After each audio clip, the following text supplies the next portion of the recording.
Hey, what's up, guys? Welcome to Lawsplaining the Interwebs. I'm your host, Nick Rekieta of Rekieta Law, small law firm in central Minnesota.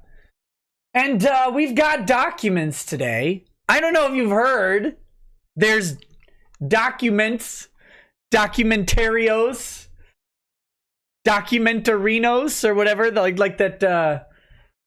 Like what's his face on Saturday Night Live? We've got some new stuff to cover in the Vic Mignogna lawsuit. Yeah. I know you guys hate this shirt, but let me tell you what's going on here. It's cold in Minnesota. I'm allergic to heat, but I just took an allergy shot in the hopes of remedying the heat allergy. The only problem is it's hard to test. So I had some running around to do today. I was chasing children and all of that stuff. So I figured I'd wear this cold gear shirt under something to see if I had an allergic reaction. And I haven't so far. So far, it's been good to me. But I'm hoping that, during the show, I've left my computer on in the vault all day, so it's nice and toasty in here. I'm hoping that during the show, I'll get a little heated up from the temperature, from me being annoyed, all of that stuff, and see if I start to get really itchy or if I start to break out or anything like that. This is scientific testing that's going on. So you can hate the look of this shirt all day, and I will allow it. This is not a shirt I typically would wear, except when I'm going for a late fall or early spring run. But we're wearing it today because I'm trying to figure out if I'm going to die from heat. So,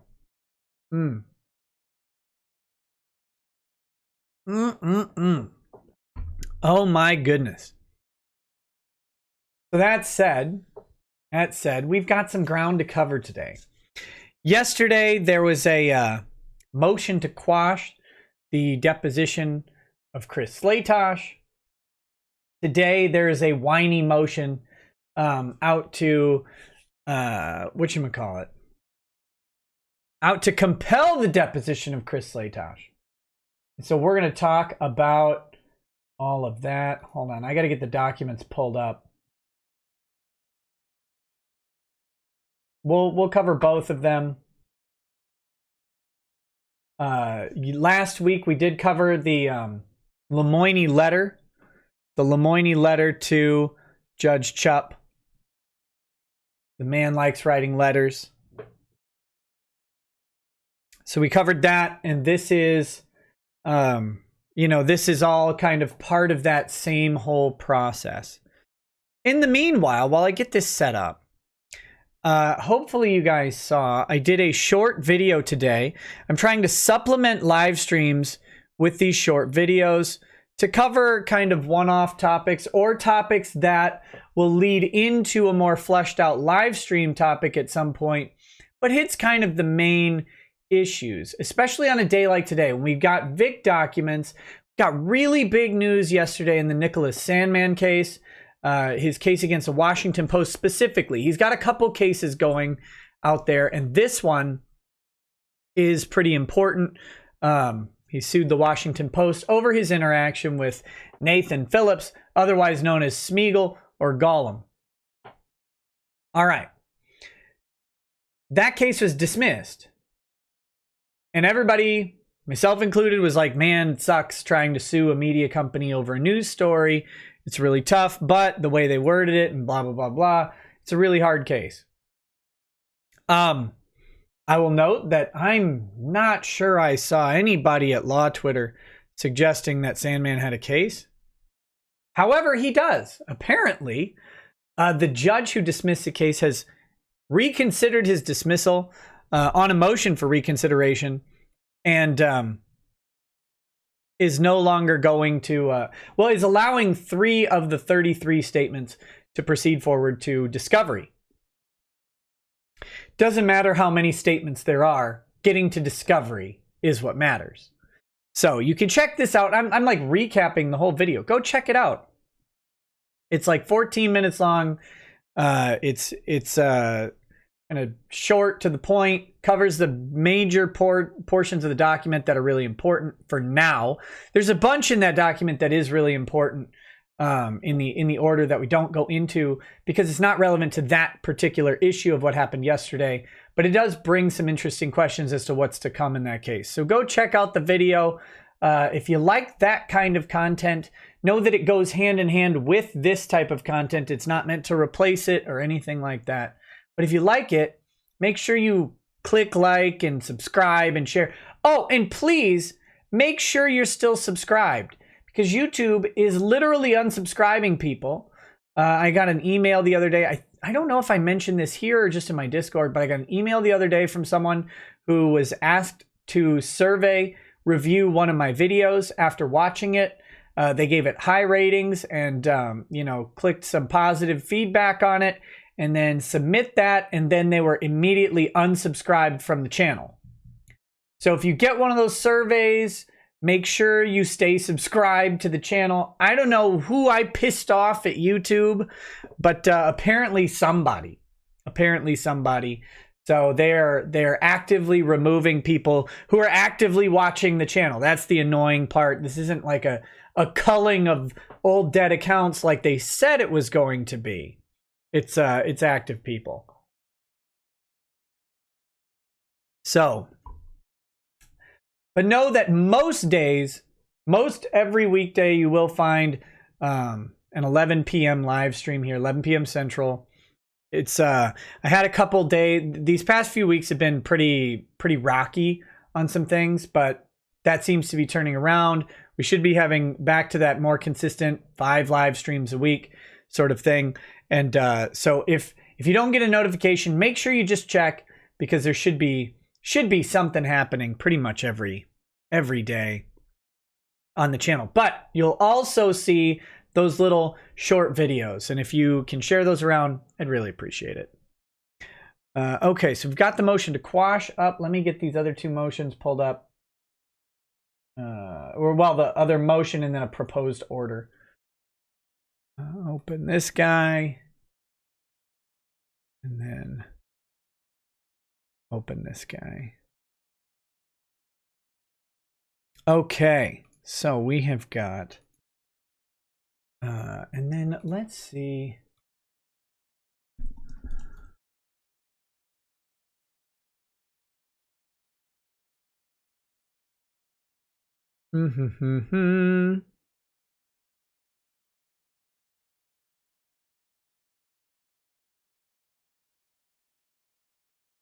Let's see. I was looking for...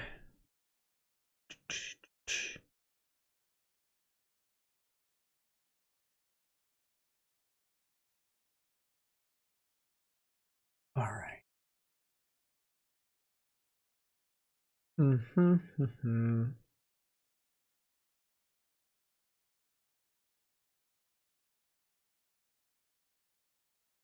Okay. So here's what we've got now going on. We've got a couple different actions happening in this case. We've got Slaytosh they've moved to subpoena Slaytosh. I can't remember if they get the deposition. Oh my gosh, hold on. I gotta check my history. Gotta check my history. Oh yeah.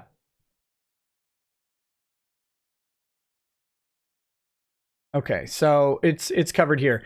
There was they've moved to depose Chris Slaytosh, or they noticed him for deposition, and then they've actually filed a notice that they intend to subpoena Ty Beard and Beard Harris Bullock and Hughes.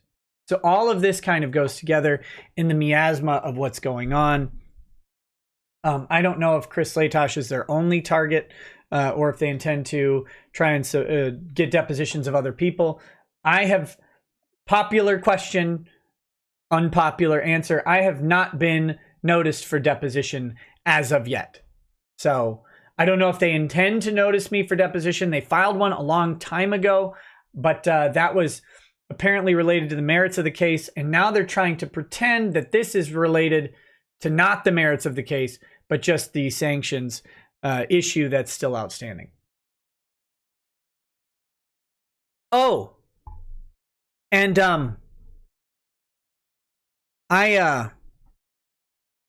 let's see, something did happen to me, kind of weird. As I've mentioned before, that I sit on the board of my of a charitable foundation that was started by my family. I'm not a permanent member. It's a weird long thing, but long story short, during my stint on the board of the charitable foundation, there was someone who attempted to get me removed from that. So that was cute. Just so you know, there's a little bit of attempts to, I don't know how to classify this, but there have been repeated attempts to intimidate me into silence by the other parties. Not by douchettes, not by, Fat Mike Dunford or something like that. Not by a Dominique Sky. By the parties have made multiple attempts to try and compel me into some sort of silence, to curb my speech. Something that, remember, they are ardently opposed to the very idea that speech should be limited when they want to call someone a rapist, when they want to call someone a sexual assaulter, a pedophile. That speech is free for these guys. But if you dare call fat horseface Monica Rial a fat horseface, they want to come after you. If you suggest that they're lying over and over and over, they file complaints to the bar. They email organizations that you're a part of. They try to get you removed. They make complaints to YouTube, to Twitter, to everything. And this is from the parties.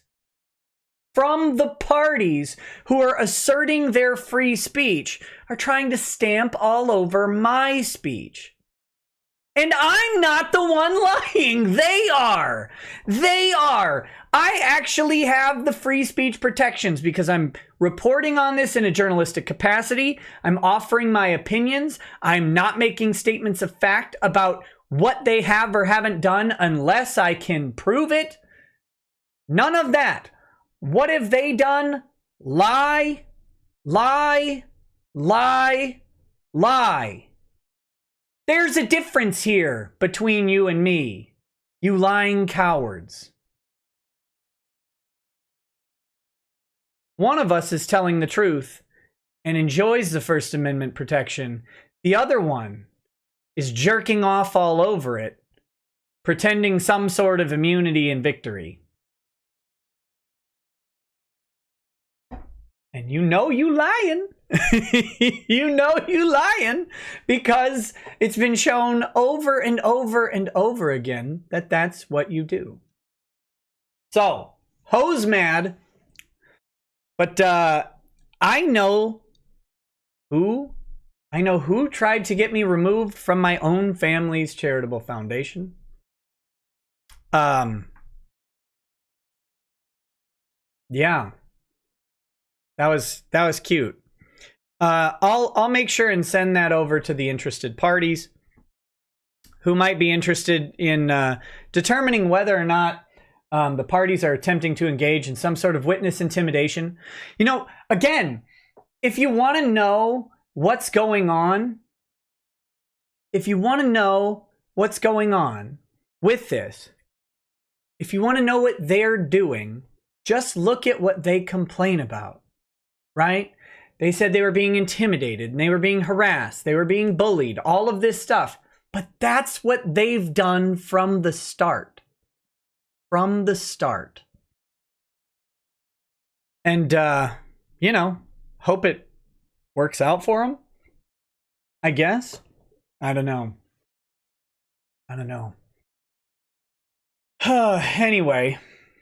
Anyway, well. Let's move over. I've got these documents pulled up. Let's get this rolling. over here. We've got a chat from Def Not Ron Snack Tray Toye. Says, where would you rate Lemoine and Ron on the cuck scale? 1 being the chattiest chat in existence, 10 being you watch the whole country go before your wife shuts you down, and 11 being cuck light year. Well, I don't know if it's the whole country. Mainly because I don't know that the whole country would be interested. So I'm going to have to go with a solid 9. Solid 9 on the cuck scale. On the cuck scale. So that's great. Good job to them. Oh, and by the way, before I get some I'm sure some big brain, very smart person is already planning to make this really great argument that I'm somehow trying to shut down the speech of Ron Toye, Monica Rial, or Jamie Markey. I have been for 8 months begging them to talk. Please, please, please. What info you have. All the bodies in Vic's closet. All of the Indian burial grounds that he has desecrated. All of the everything. All of the rape you can find. All of it. Please, dear God, point to something. Because most people don't want to defend a terrible sexual assaulter. The problem that you guys have is you haven't shown any evidence that anyone can go, yeah, I actually believe that. You have to already be in the tank. And then you have to make a bunch of leaps of logic and assumptions and say, well, I guess that he definitely wasn't just having fun with a fan, at a convention in public, and he was actually trying to brutally sexually assault them in front of hundreds of people. I guess that's what he was trying to do. Or when he makes a little line to a kid or whatever, I guess what he's actually trying to do is pick up the child and take the child on a date to molest it. That's what's actually happening, not what any reasonable person would infer. This is where you had to go to come close to backing up your claims. Remember, you've made factual claims about Vic assaulting people, and you haven't put forth a story where he's assaulted anybody. And the stories that you do put forth that come close to that level of assault that you're asserting, they have holes bigger than... I can't say that joke. They have giant gaping holes in the story. And you know it. Because they didn't happen. And then over and over again, you get caught lying. You get caught lying about the text messages and the intimidation of Kamea Khan. Oh, well, we didn't intimidate Kamea Khan, blah, blah, blah. I released the text messages. Well, those are my text messages. Well, I know they were your text messages, Ron. I know. And then, well, but it was just Ron, it wasn't Monica. Then Slaytosh comes out and says, actually, it was both Ron and Monica on the phone. Both of them were on the phone.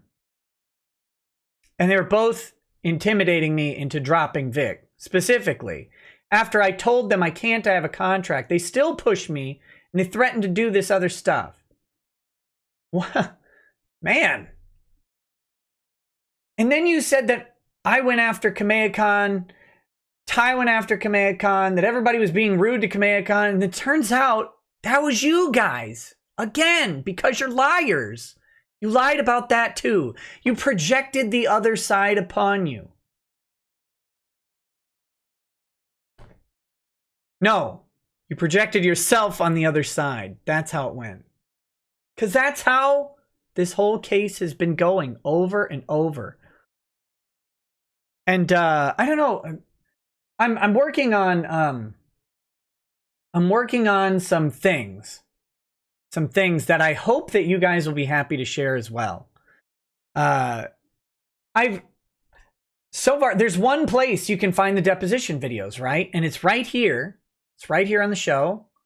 The live depositions are put in all of their uncut glory. I mean, they're paused, they're laughed over. There's stuff like that going on. But you can watch the whole deposition. You get my commentary, but unfortunately, you're stuck with it. However, I'm going to clip out relevant chunks of the depositions with maybe a minute or two of commentary from me, and then the deposition clips. I'm going to do that. And we'll find funny places where their stories don't match up. Maybe we can match up parts of the deposition where they've been shown to lie, or show their true colors, like, well, Vic was on the cover and I wasn't.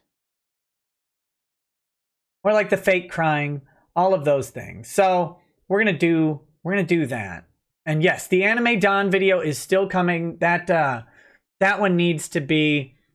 That's a video that needs a script. It needs some planning and it needs some work. So it's working on. It's in the works. It's in the works. So that one's coming. But these are coming down the road. I'm not sure, but I want easy places where people can share this stuff.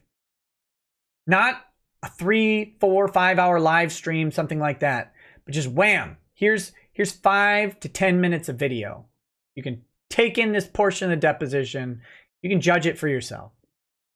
So, and it'll have, my commentary will not be over the deposition or anything like that. It'd either be before or after. So that way people can just, if you want to skip what I have to say, that's great. You can just watch that portion of the deposition for yourself. But that's coming as well. I see you asking me about Colleen's story on Sabbath. No, I didn't look for Colleen's story on Sabbath. I heard about it. I heard about Colleen Clinkenbeard claiming that Chris Sabat took some audio that she had recorded and made it into some sexual thing, and then that was very humiliating for her or something like that. I heard about that. I haven't actually seen the clip. I've been working on other things. It's not really part of any case at the moment. And I think other people have reported on it. So I've let that kind of go, but maybe I'll put out something short on it sometime soon. So, okay.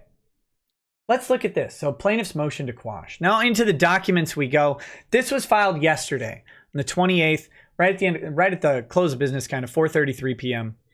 Plaintiff's motion to quash.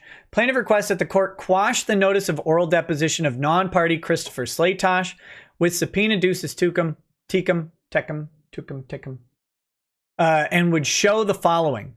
Despite knowing that plaintiff's counsel was out of town and unavailable to confer on dates, defendants Monica Rial and Ronald Toye served plaintiff with the notice on October 23rd, 2019, setting the deposition of Chris Slatosh less than 7 business days later and more than 300 miles away from the courthouse.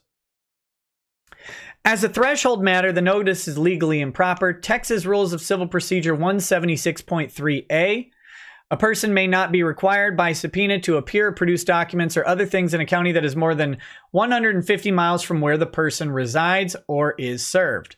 Plaintiff objects to the notice because it purports to subpoena Mr. Slatosh in violation 176.3a. Now, this does become a point of contention in the motion to compel. They will be arguing over this little tidbit specifically. Let's see if we've got 176.3a handy. We do. Read the rule. So we see the rule and make sure it's accurate. Limitation. So right here, range. A person may not be required by subpoena to appear, produce documents, or other things in a county that is more than 150 miles from where the person resides or is served. However, a person whose appearance or production at a deposition may be compelled by notice alone under Rules 199.3 or 200.2 may be required to appear and produce documents or other things at any location permitted under Rule 199.2b2. So here we go. We've got this in a county that is more than 150 miles from where the person resides or is served. Oh, you know what? I'm going to have to go in and redact Chris Slatosh's address, because it's filed on Lemoine's document. I know a bunch of other people have seen it already, but I don't plan on releasing his address. So before we switch to that document, I'll switch back to the other view, redact it quick, and then come back. So let's see, where are we? Oh my God, you guys can't see it, but I got Lemoine's picture pulled up on my computer for that little short boomer thumbnail I did earlier. It was really horrifying to look at. Ty210 says, hey Nick, going to a con in about 2 weeks. No Vic and Monica is going to be there. Still going to have fun. So here's the money I would have spent on Vic. Hey, thank you, buddy. I appreciate that very much. Yeah, and do go have fun. And as I have said over and over again, if you're gonna go into Monica's line because you appreciate her work and you want an autograph, go do that. Don't talk about this case. Don't bother her. Don't make a big show or anything like that. Conventions are for people to have fun. They're for you to have fun. The other people there spent just as much money as you did buying tickets. Don't mess with other people's experiences. It's not what conventions are about. These arguments are for the internet. They're for courtrooms. Great. Conventions are where people go to escape into the world of anime, of fandom, and all of that. So let them do that. I know they don't let us do that, right? I know. But be better than them. Be better than them. So, not that I didn't think you have any intentions to do that, but I just always take the opportunity. Because remember, I am accused constantly of saying to harass or bother these people or go after them, which has never, ever, ever been true.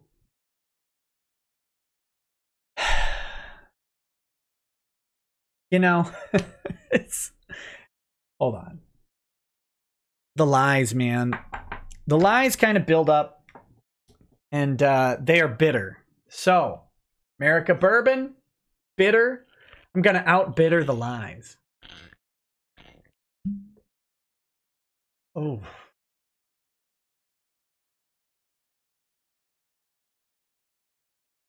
We'll see if it's as terrible today as it was the other day.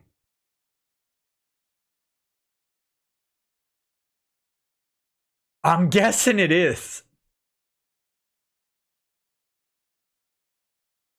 Ugh.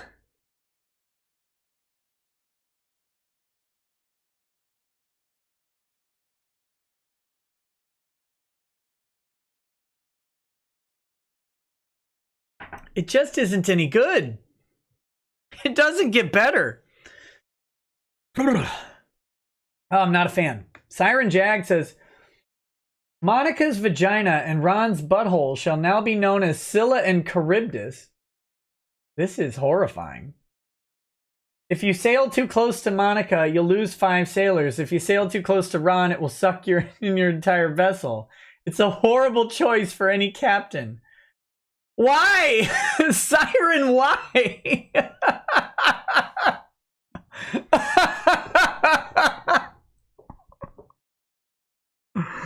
Ah! Oh my God. Okay. Plaintiff further objects to the time and place of the deposition set forth in the notice. Moreover, plaintiff objects to the notice because it's nothing more than defendants using the legal system to harass and intimidate a non-party and drive up costs. Truth. Truth. This is something that Lemoine is, I mean, this is clear. He's trying to drive up costs. He's trying to waste time. He's trying to buy extra time. He's trying to extend out the judge's decision. There's a whole lot going on here. There's a whole lot going on. But Lemoine's doing this. But you have to pick and choose your battles on this. Because if he does it frivolously, then he would stand for some sort of, slapping from the judge. Potentially sanctions if he's really egregious about it. So he's being crafty. He's picking Slaytosh, and then he's got some veiled sort of idea that somehow Slaytosh is is relevant to the sanctions hearing. He isn't. He isn't at all. That he's somehow relevant to the costs and attorney's fees that they've paid. Nope. That all of this is just something where somehow, if you just get Slaytosh in the room to talk to him or gargle at him or whatever, that will magically make the sanctions multiply, the attorney's fees go up, and all of that stuff. In reality, he's trying to buy time. He is trying to harass and intimidate someone who dared tell the truth about his clients. But we're gonna talk about it because in his motion to compel, he brings up his arguments for Slaytosh, and we're gonna talk about those arguments and just how silly they are. In the interest of justice, Vic requests that the court issue a protective order quashing the notice in its entirety. Pursuant to Texas Rules of Civil Procedure 166.6E and 199.4, this motion stays the deposition, and Mr. Slaytosh need not comply with the notice unless the court orders him to do so. So, wherefore, premises considered, blah, blah, plaintiff requests that the court enter an order quashing the notice, and for such other and further relief that may be awarded at law or in equity. Plaintiff prays for general relief. So there we go. We've got Exhibit A. All right, we've got some discussion going on. Let's see. We got to go to the. All right, we'll start at the bottom.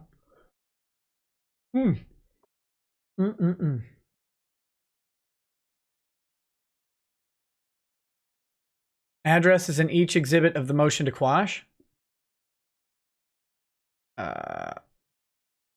Okay, I'll check it out. I'll make 1 second here.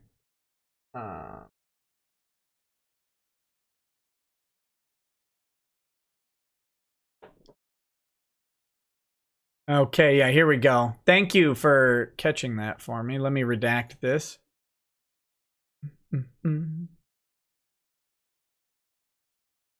Give me just a moment.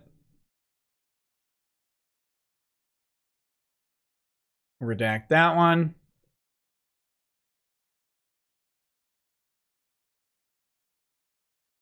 Let's see.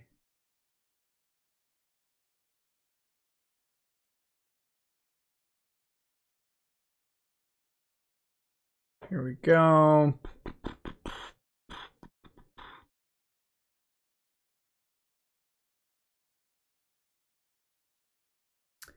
Well, we've avoided the accidental doxing. That's nice.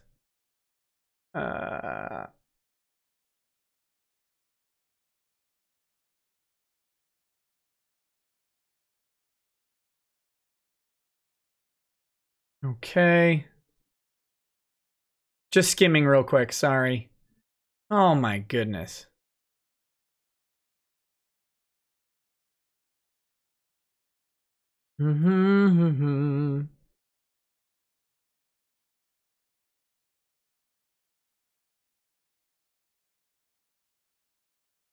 Okay. We've got this one. Let's apply that. Yes, I want to redact it.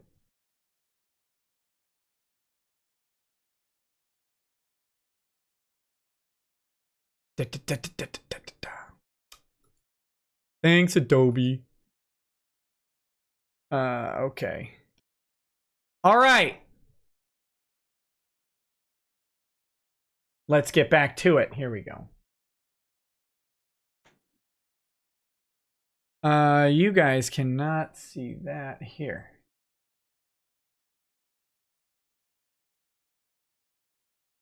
There. That's about right. Okay. So this is from Sean Lemoine. Diebeard. CC everybody else. Mr. Beard, I'm trying to coordinate the hearing on fees and sanctions. What is your availability for November 11th to 15th and November 18th to 22nd? Jim Bullock replies within an hour and a half. Sean, first, sincerely, we hope that you, Casey, Andrea, John, and Christian were not harmed by Sunday's tornadoes. Sam, I omit you only because I believe, like me, you live north of the tornado's path. If I'm incorrect, then I definitely include you in the list as well. It is purely the grace of God. There was no loss of life. Not to make light of the situation, but when Pete Delkus takes off his jacket for the weather updates, you know it's going to be a bumpy ride. Ty and An Lee are both out of the office today and tomorrow and yesterday. We'll get back to you ASAP on these dates. So that's them saying that they're out on the 22nd and 23rd. I believe the notice went out on the 23rd. So here we go. Let's check this. Watch me accidentally have missed an address. So here's the notice of oral deposition of non-party Christopher Slatosh. At his address or wherever he may be found. Please take notice that pursuant to Texas Rule of Civil Procedure 199, defendants Monica Rial and Ronald Toye, by and through their counsel of record, shall take the deposition of Christopher Slatosh before a notary public or other officer authorized by law to administer oaths. The deposition shall commence on November 1st, 2019 at 10:30 a.m. and shall continue from day to day until completed. The deposition shall take place at 1401 Tradewinds Boulevard, Midland, Texas, 79706. The deposition may be videotaped, and the deposition may take place through remote electronic means. So there you go. And then we have the exhibit. Here is the subpoena ducis tecum. So to any sheriff or constable or state, blah, blah, blah, authorized to serve and execute, you're hereby commanded to summon Slatosh. Blah, blah, blah. Okay. To produce and permit inspection and copying the following documents or tangible things at the place, date, and time specified below. Place via electronic copy to Wick, Phillips, Gould, and Martin, 3130 McKinney Avenue, Suite 100, Dallas, Texas, 75204, or a copy service will be sent to the place of deposition to make copies of the documents. That's on October 30th. And the deposition as well on November 1st. They want the documents before the deposition. Here we go.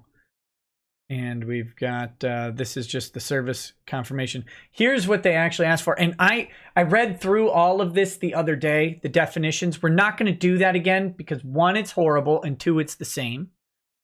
It's the same. Except that it is, you is Christopher Slatosh. We'll read these. We're not going to read the big block, but we'll read these others. Term you or your is Christopher Slatosh. Term litigation, as used herein, shall mean the action cited above. Mignogna versus Funimation. Term Kamehakan. Oh my goodness, excuse me. As used herein, shall mean the annual unofficial Dragon Ball convention based out of Irving, Texas, and hosted at the Irving Convention Center.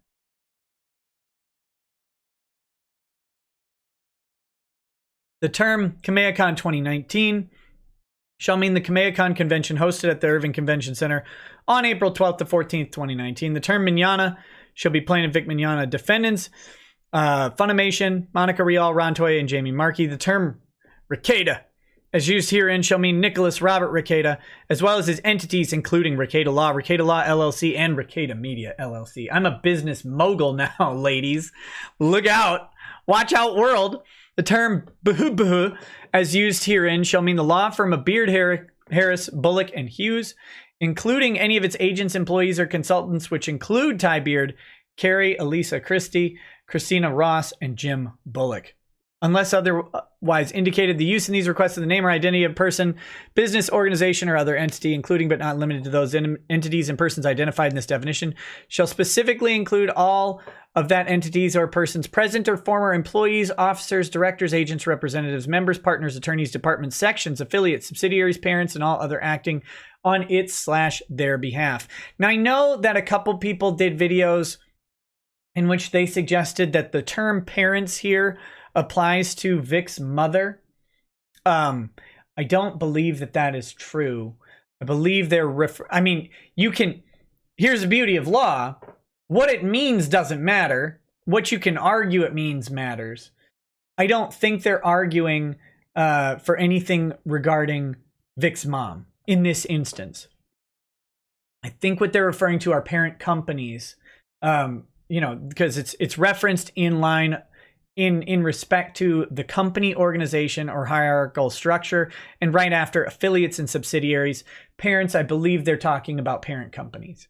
in this. So I just want to kind of quell that. Although maybe they do want to sneakily include Vic's mom in this, I don't believe that to be the case. The term relating to or any variant of relating to means reflecting, referring to, regarding, having any relationship to, pertaining to, evidencing, or constituting in whole or in part the subject matter of the particular request, as well as any document which contains, records, states, reflects, interprets, identifies, confirms, contradicts, or otherwise concerns that subject in any fashion whatsoever. Pursuant to Texas Rule of Civil Procedure 196.4,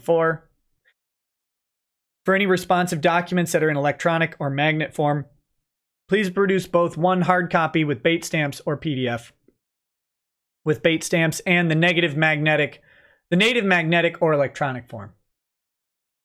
Unless otherwise indicated, the use in these requests of the name or identity of any person, all of the business stuff as well. The time period relevant to these requests is January 1st through the date of your deposition.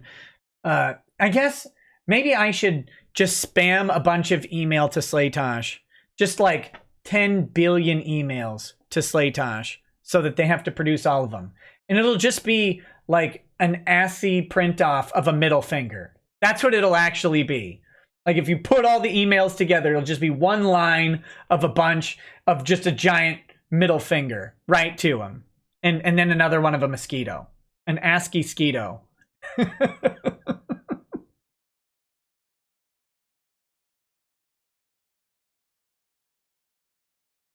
And a bunch of links to meat spin. Oh my God.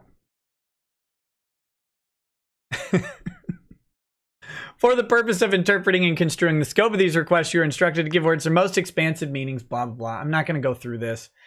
Despacito? No! Andrew, no! You're not supposed to make me laugh. If in answering a request you object to any part of the request, each part of said request shall be treated separately. These requests are intended to cover all documents or things that are in your possession, custody, or control. I am so sorry, I'm yawning. I'm not even tired. A document or thing is deemed to be in your possession, custody, or control if it's in your physical control or you have control over the person whose control it was in, or you have some sort of legal right to it. Okay, here's what they want. Documents and communications, including emails, texts, or any other type of communication between you and Ty Beard, or anyone working at or for Buh and or Rekieta, Mignana, Huber, Dahlin. Concerning the litigation, Mignana, any of the defendants, and or the affidavits, declarations executed by you in the litigation. So there you go. That's what they're asking for there. Documents and communications concerning KamehaCon 2019 that reference or discuss Mignana, defendants, Rekieta, or Ty Beard, or anyone working for, at or for, recordings or transcriptions of any telephone calls between you and Mignana, defendants, Rekieta, or Ty Beard.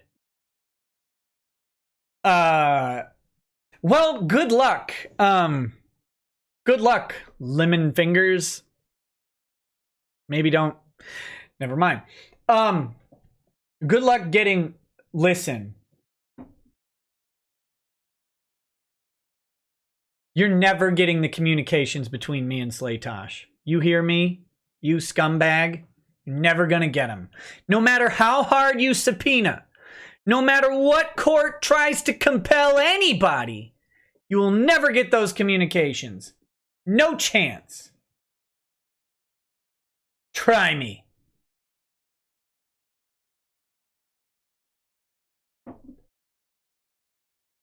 You know that Never Gonna Get It song? That's you, Lemoine. You'll have to fist fight me for any communications. Take that. And even then you won't get them. Let's see. Non-party Christopher Slaytosh, blah, blah, blah. This is the notice of oral deposition again. So I don't know why they re-included the notice of oral deposition, but it's there. Or maybe they included it as part of... Oh, they included it as part of their subpoena. Here. Now, I may be incorrect. But do we remember when Casey complained that a subpoena Deuces Tecum was attached to the deposition notices of Ron and Monica because the subpoena was for 30 days out, right? The subpoena was for 30 days from the notice, but the deposition was for less than 30 days from the notice, so that wasn't possible. Isn't that, didn't that happen? Am I crazy on that? Does anybody else remember that? Let's see. Let's see if we can find it in the rules. I don't know. I don't know if that's a rule or if that's what they just did from audit.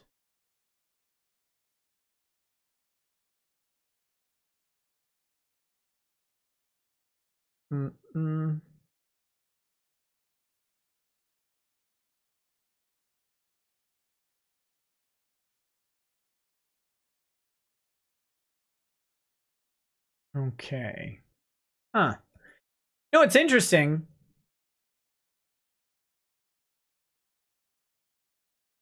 Under the discovery control plan, they may be outside of the... They may be outside of the discovery date, the discovery window. That's kind of interesting. Also, what was that? All discovery must be conducted during the discovery period, which begins when suit is filed and continues until the earlier of 30 days before the date set for trial or 9 months after the earlier of the date of the first oral deposition or the due date of the first response to written discovery. Well, we're certainly 30 days before, or we're within 30 days of the hearing, which would be the only thing construable as a trial at this point. Let's bring this up.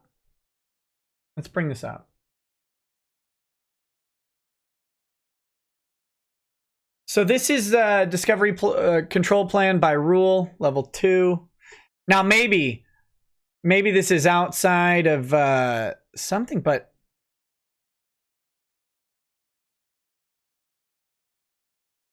let's see. I think we were on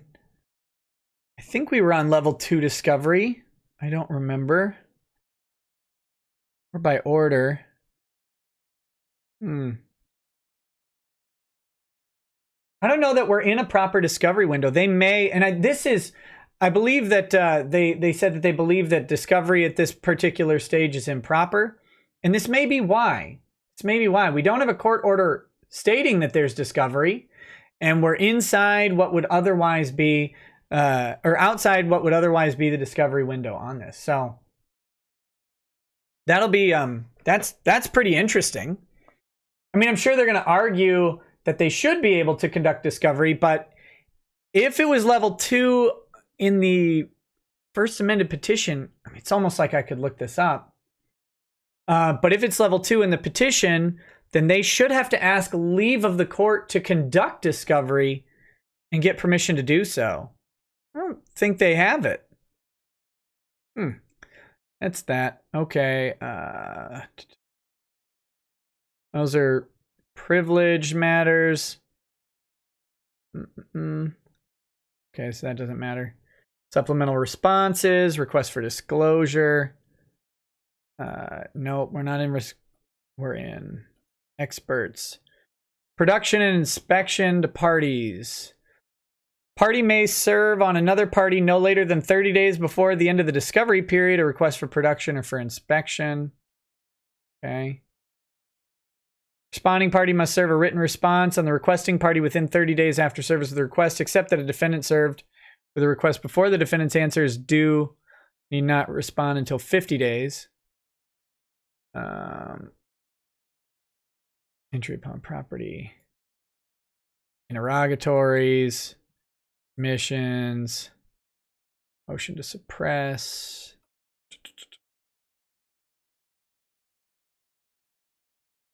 Mental or physical and mental, that's not it.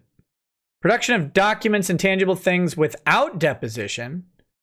Okay, so a party may compel production of documents, tangible things from a non-party by serving reasonable time before the response is due, but no later than 30 days before the end of any applicable discovery period. Notice required. So there's just a reasonable time. Post-judgment discovery is not required to be filed with the court. Party requesting discovery must give the responding party at least 30 days to respond to a post-judgment discovery request.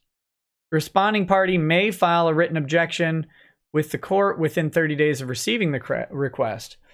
So if they argue that they're outside of the discovery plan, but in post-judgment discovery, then they have to give at least 30 days, which they didn't do. It's, this is writ. Yeah. I think we're back to this stuff. So, yeah, I don't know. I'm not a this is deep Texas civil procedure and very ticky-tacky. Only when the lawyers are acting like pricks does this get ticky-tacky. Otherwise, you know, you just agree to figure it out. And that's how most people would do this. But I'm pretty sure we're past the point of the parties agreeing to just figure something out at this point. So these, you know, these questions are going to have to be answered by the court. Are they within the discovery period? Doesn't look like it, not under the rules. They didn't ask for leave to conduct discovery. The court just said, file your affidavits and your motion by November 4th. That's all the court said. Didn't mention a hearing, didn't mention anything. Just file your, just for love of God, file your stuff. You could see Chup say it. Please let me be out of this case. I dismissed it all because I didn't want to do it. I didn't want to do the work. Dismissed it. Please go away. If the appeals court brings you back, then I guess I'll do it. But I don't want to do it. So let me just do the order. Right? You can see this. You guys have you've come in front of me whining about this stuff from the start. Please, God, just get it figured out so I can be done.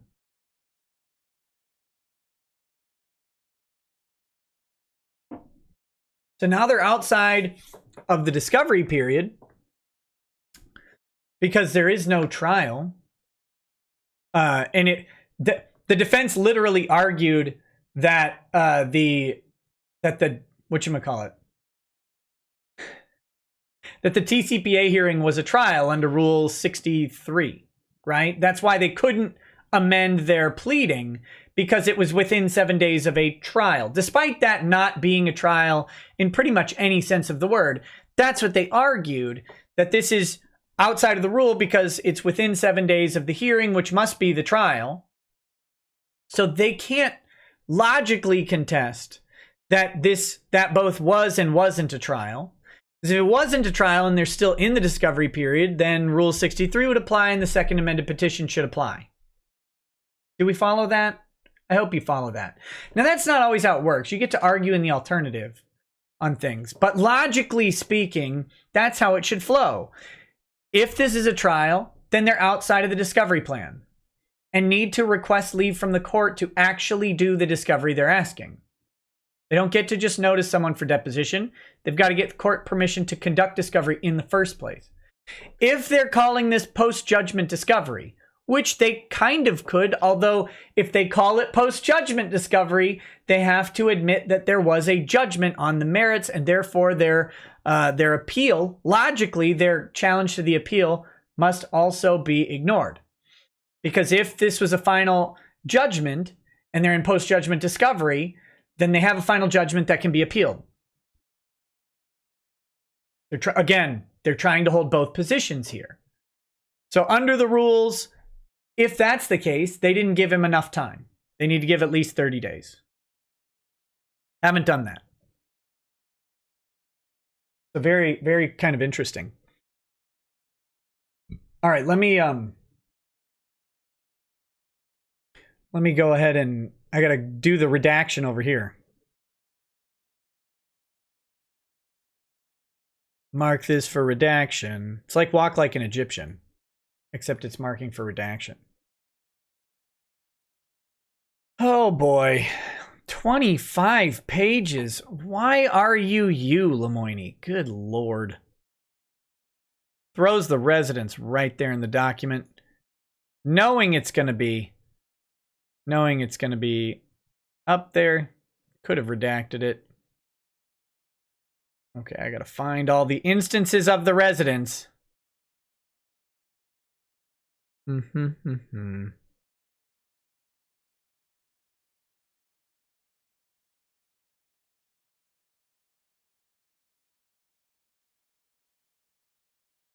Let's see here.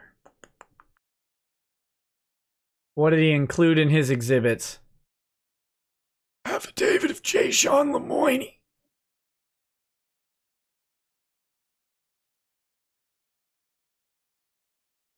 Okay, we'll get rid of that.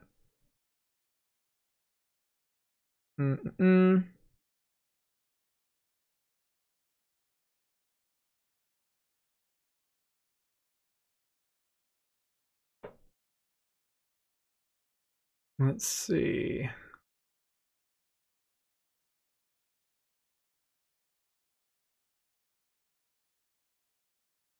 Almost done here. Sorry. I'm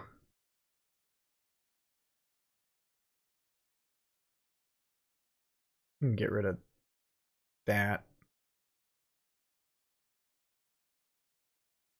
I'm going to edit out Slaytosh's cell phone number.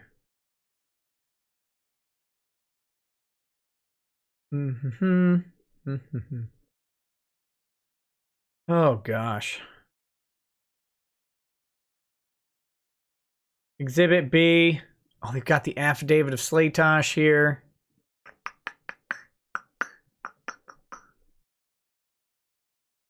Guess that'll be nice. We'll go through that affidavit. Oh, he's got the deposition of Soye. No! No. What a weasel. Soye. Lemoine's not a weasel. Weasels breathe. Just a second. Just removing all this stuff. So. Come on. Okay. Oh my gosh. Sorry, I did not have time to do this. We've got my kids have a Halloween party tomorrow, which means I was either helping decorate or running errands today. There we go. There we go. Okay, we've got JCF data says, do we know if the judge going to let Lemoine not put in invoice? We would request permission to file the requisite attorney's fees affidavits on November 4th without attaching the billing invoices at the hearing. No, we don't know. We have no idea what the judge will do on that because they haven't had a hearing about it. So that's kind of tough. Kind of tough.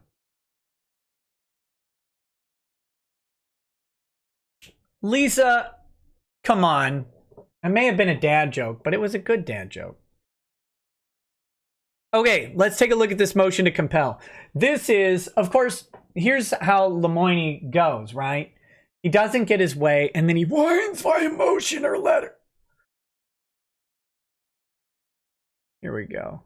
Defendants Monica Rial and Ronald Snack Tray Toye. I don't know why he put that in the document. File this motion to compel deposition and documents of Chris Slaytosh and respectfully show the court as follows. Introduction, mini caps lock. Don't ever do this. This is horrible and no one likes to read this. No one. Moving defendants contend that Chris Slaytosh committed perjury in his affidavit. Oh, okay. Of September 30th by knowingly asserting false accusations that defendants interfered with a contract with plaintiff. Whoa!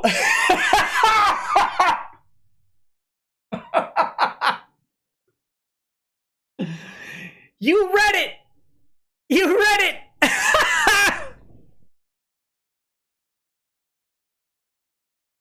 again. He can't say it because if he says it, it's devastating to my client. Bruh. What are you talking about? Of course they did. Your boy, your little boy Soy, he texted him over and over with clear TI. But not only that, they called him. They called him.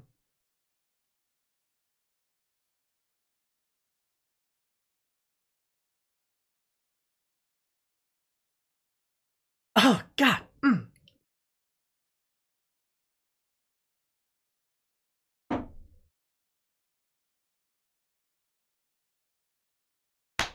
Oh, my gosh.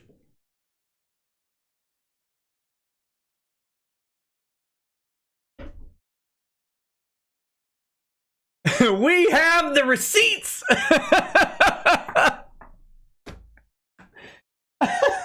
Oh, my gosh. Oh, speaking of decorations, my sweet lady Rackets, you guys will appreciate this. This is dad-like, I guess. She got me a bottle of booze. See? A bottle of booze. Get it? Get it? It's a dad joke in towel form. And she got me, this is apparently my future, where I die from liquor and come back as a ghost, a liquor ghost. So there you go. She got me these towels. I'm getting something that tastes better.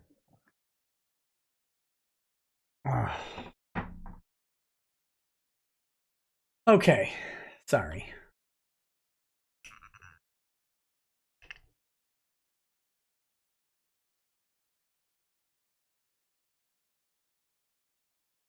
We're going to wash out the horrific stink of America bourbon with some very bad at being nationalistic, well, U.S. nationalistic, Iliac Scotch from Scotland.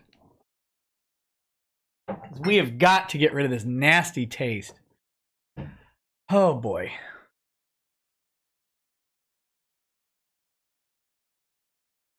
You got to give me...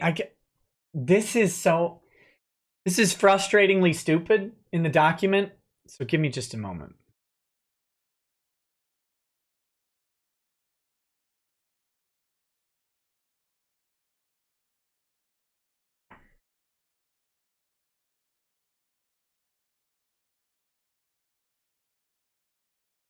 That's so much better.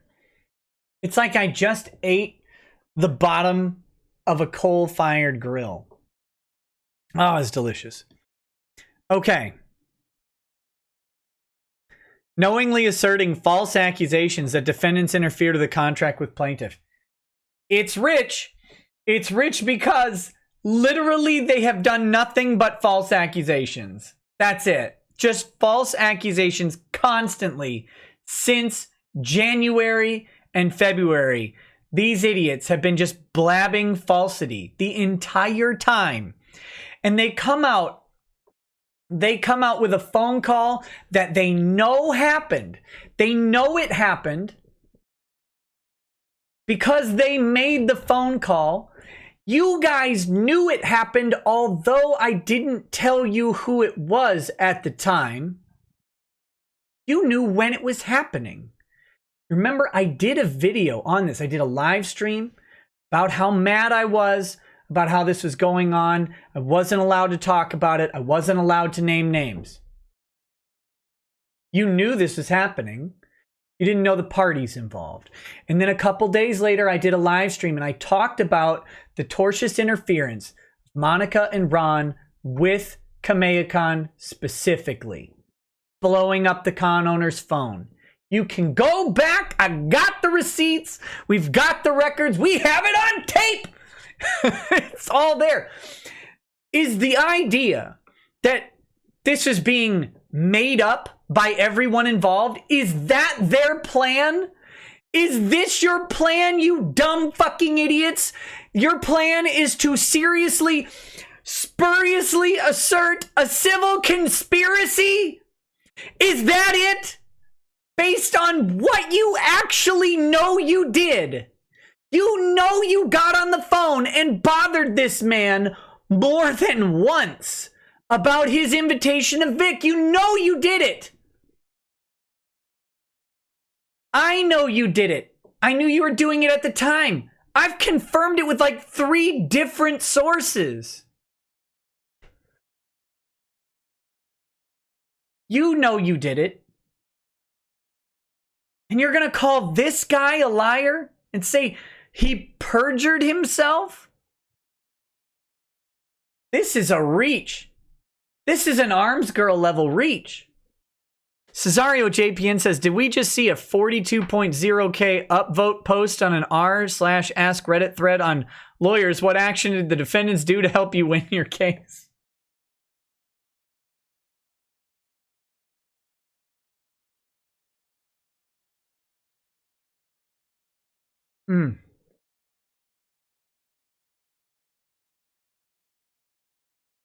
Okay.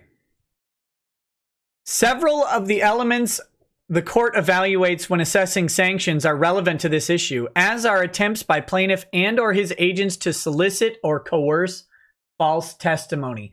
So not only are they accusing Slaytosh of perjury, they're accusing Vic or Ty of suborning perjury. This motherfucker.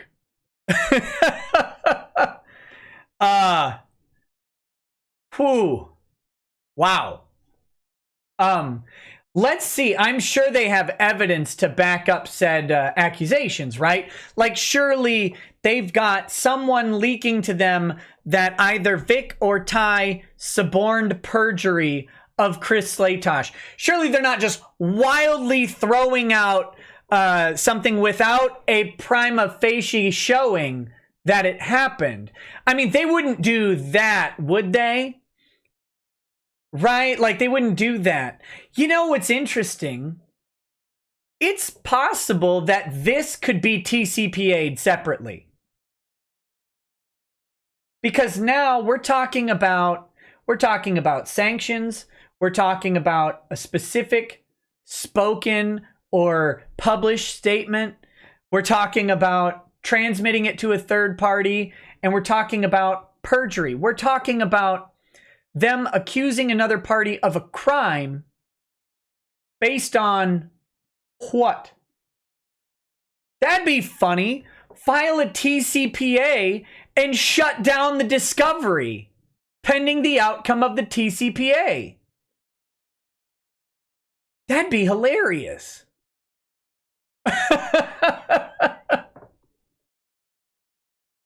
Oh my God. I need to talk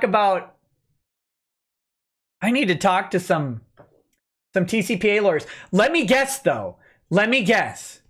Mike Dunford, Greg Doucette, these dumbasses are gargling at the glory hole of J. Sean Lemoine right now.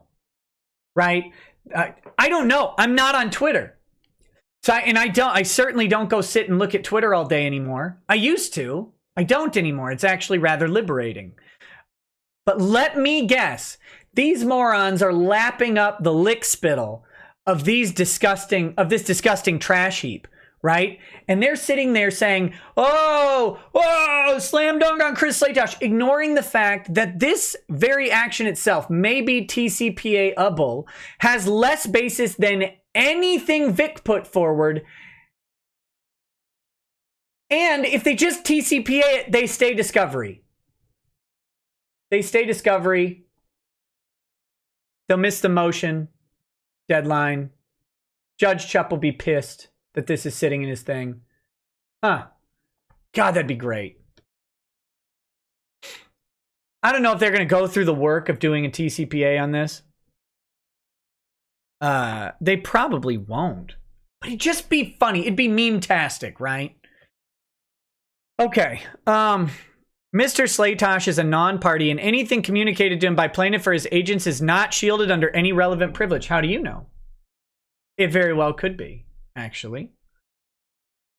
To the extent plaintiff objects to supposed expense of the anticipated discovery, he has no obligation to attend the deposition. Oh yeah, he's just going to let you run roughshod over a witness that you're clearly intending to harass and intimidate.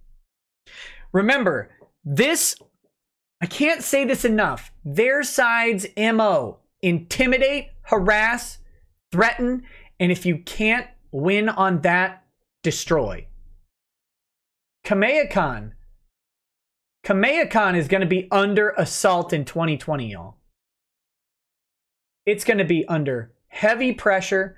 These people are going to be attempting to destroy it. They already are. They already are. And maybe there's some discovery to be had there. Maybe that dumb pile of trash on Twitter who said that he worked for the company that hosted that owns a convention center, and that he's gonna tell his superiors. Maybe he's had contacts with the defendants. Wouldn't it be interesting if the defendants had a long line of requesting or engaging in various intimidation or harassment of potential witnesses or even named witnesses in this case? I contest that I'm not a witness in this case. I have no relevant information. I'm a journalist, and those people can obtain the information from other sources than me. Certainly. I mean, they want to come after me because they don't know my sources, and they want to know the sources so they can harass and intimidate them. But let me just purport that the defendants in this case have been engaged in witness harassment against me, who they have called a witness, against Slaytosh. They've been harassing other witnesses to this case. You think Chuck Huber hasn't gotten just a slew of heat? You think other potential witnesses haven't gotten a slew of heat? You think people aren't intimidated into being quiet about this by the defendants? Threats against their jobs, threats against their future in the industry. Shut up. Don't say a word. You know what happens if you say any words, right? Done. Destroyed. Against the Khans? They're openly going after Kamea-Khan. Openly.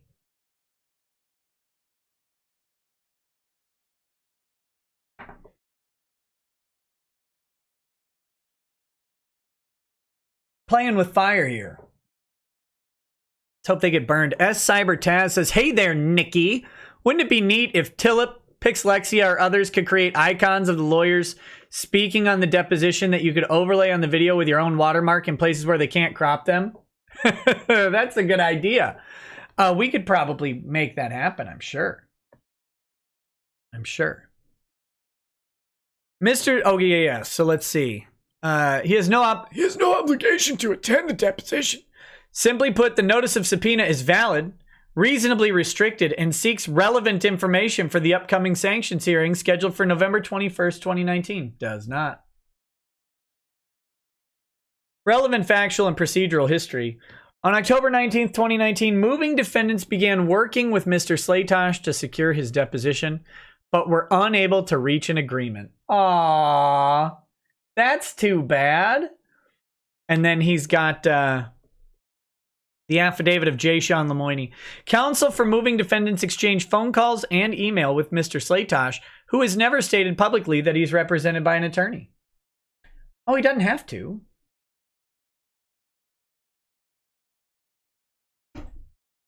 He could be represented by an attorney, but he doesn't have to tell you if he is. Only if he just wants you to shut up. Then he can tell you, nah, talk to my attorney. On October 23rd, 2019, moving defendants served the notice of intent to subpoena Christopher Slaytosh and conduct West Nile on all counsel of record in this matter.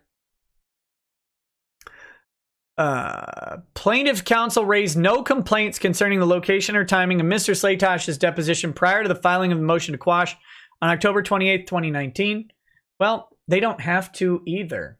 You filed it, by the way, while you knew Ty was out of town. Why, pussy? At the time of writing, plaintiff's counsel still has not proposed an alternative date for the deposition. He didn't propose an alternative date. He said it should be quashed in its entirety and that it's improper. Why would he propose an alternative date? He's not objecting to the time and place as far as I can tell. He's objecting to the deposition entirely. Plaintiff's counsel raised... Oh, wait. Counsel for moving defendants tried on multiple occasions to reach an agreement with Mr. Slaytosh to avoid any unnecessary expense for his deposition, including working with him on the timing of the deposition. Counsel's most recent attempt to cooperate with Mr. Slaytosh was at 11:03 a.m. on October 28, 2019. The notice deposition is set well within the 150-mile radius for a valid subpoena under Texas law, and he's got Slaytosh's residence here. She didn't, I don't think he needed to include it, but that's my deposition location. Oh crap, he's doxxed. It's within a 150-mile radius of this, apparently. Mr. Slaytosh's affidavit testimony procured and shared with the court under the false pretense of being validly notarized. They're still butthurt about this, even though it was withdrawn and an unsworn declaration was provided in response. Thereafter, they're trying to rope this back in. See moving defendant's joint response / cross motion to strike. Blah, blah, blah, blah, blah. Okay. Is contradicted by the deposition testimony of Ron Toy. Oh, you fucking idiot. Okay, here it is, guys. Here's how he's saying he's perjuring himself. Sorry, giveaway on my language. He's saying that Slaytosh perjured himself. Okay. Pause and walk through this with me. He's saying Slaytosh perjured himself because a defendant in a case made a self-serving statement that contradicts the witness. If that was...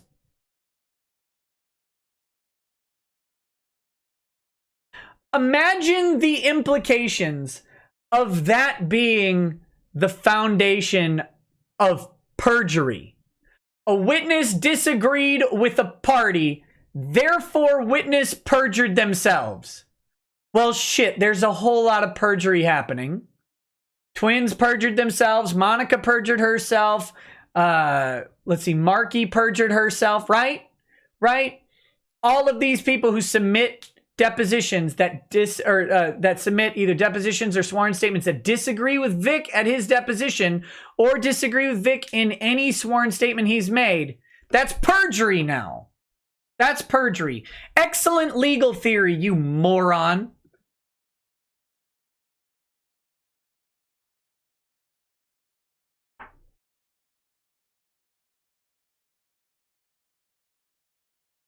On October 28th, 2019, plaintiff filed his motion to quash. Sanctions hearing is set for November 21st. Argument authorities. Relevant to the Mr. Slaytosh deposition and upcoming sanctions hearings are determinations as to whether plaintiff had bad faith in bringing his claims and the degree of willfulness, vindictiveness, negligence, or frivolousness involved in the offense. Landry's Incorporated versus Animal Legal Defense Fund. Moving defendants are also entitled to a determination of, among other things, plaintiff's and his counsel's culpability in bringing and prosecuting the dismissed claims and the strategy of waging a campaign of harassment in and out of court in furtherance of their frivolous lawsuit.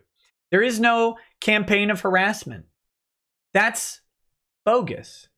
You haven't presented any evidence of Vic engaging in a campaign of harassment by himself or by proxy.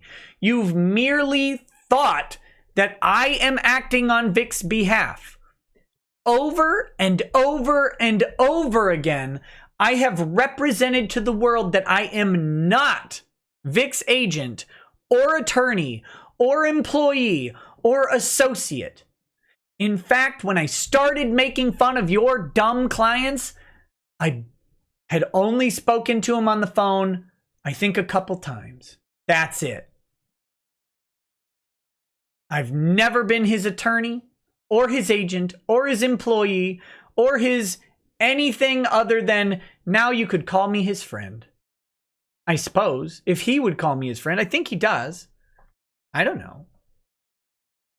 But I like the guy. I think he's cool.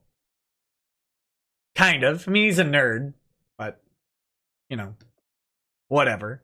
He's a little short too. Clearly all my friends are tall.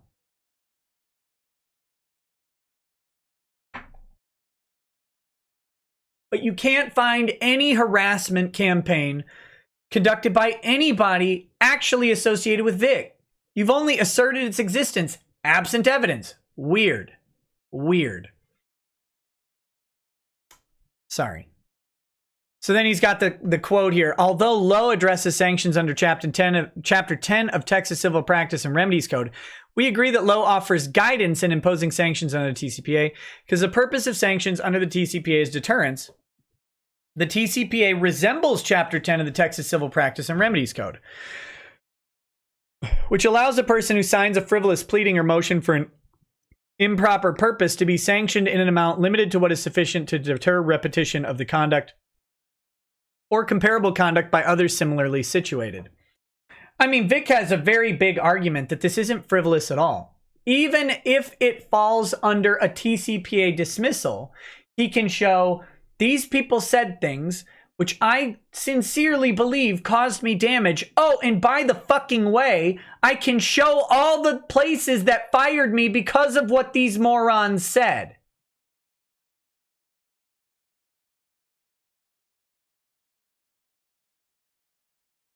I mean, I'm not saying the court will determine it to be that way, but they absolutely can. It's within the court's purview to award even as little as $0 of sanctions. If they say, look, you know, we do think that this fell under the TCPA and is invalid, but we believe that the plaintiff brought it in good faith. And oh my God, try and find bad faith by Vic. You can't. He said specifically in his deposition why he brought the cases, because people were destroying his life and reputation and career. That's why. He wanted to protect his reputation and career. Try and preserve what he could.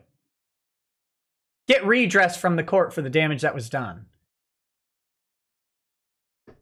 Let's see. In assessing sanctions under Chapter 10, the trial court is to consider the following non-exclusive list of factors to the extent that they are relevant. And again, but this is under Chapter 10. Chapter 10, you're not actually under Chapter 10. It's, what does it say?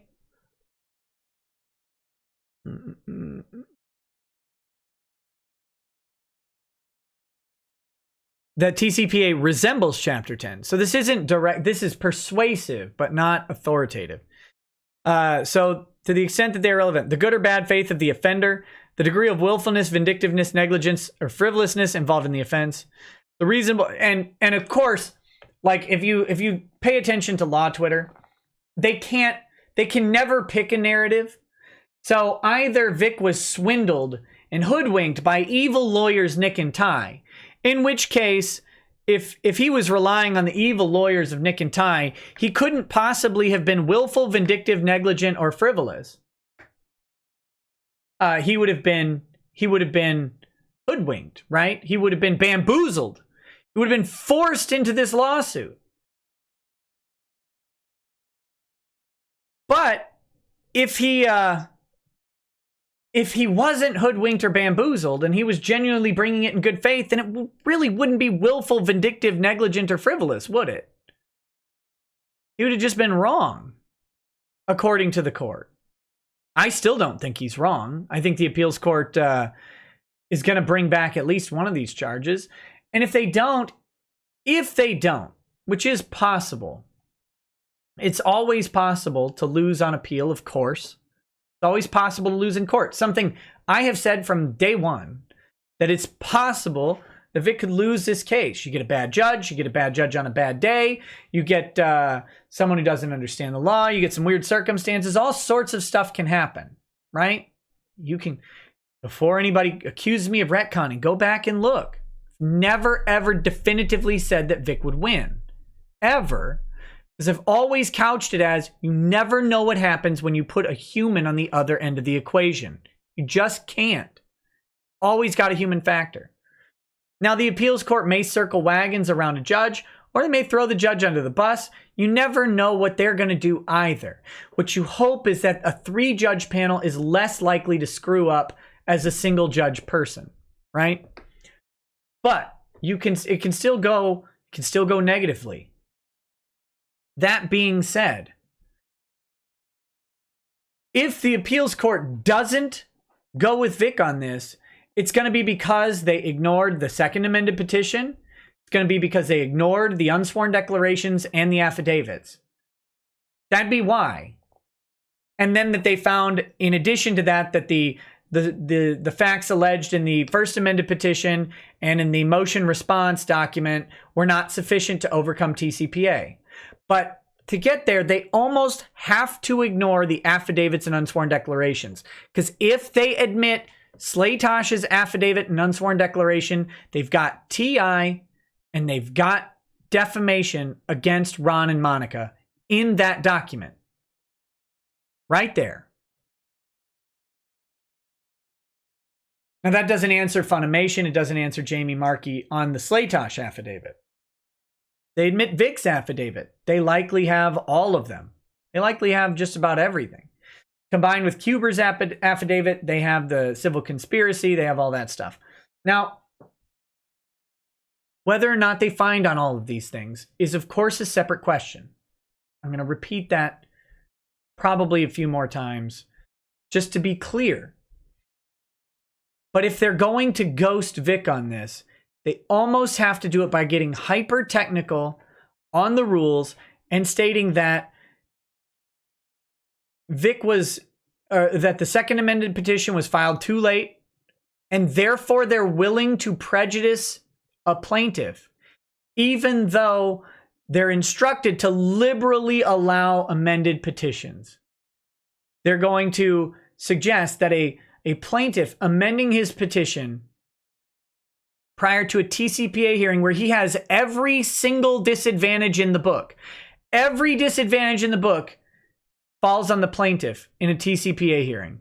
But that amending the petition is so egregious that even though allowing the amended petition would potentially show a meritorious case, they're going to disallow it. That's where the appeals court has to go. That, look, if we allow this, there would be a meritorious case. We're going to disallow it instead and say that it's frivolous. That's a bold, bold move by the appeals court. And they may take that approach.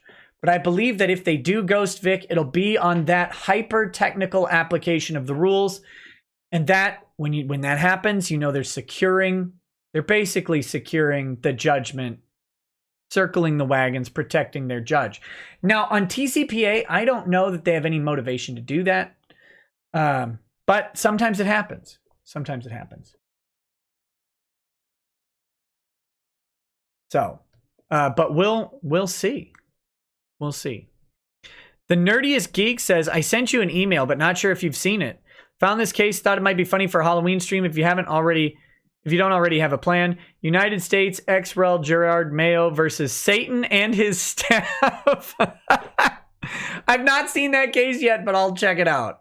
I didn't see that email, but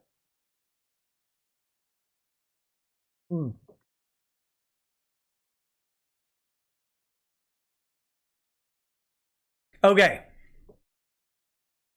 The reasonableness and necessity of the out-of-pocket expenses incurred by the offended person as a result of the misconduct, which is interesting. That probably won't be relevant in a sanctions hearing because that would be included in the costs, attorney's costs, or the attorney's fees and costs section.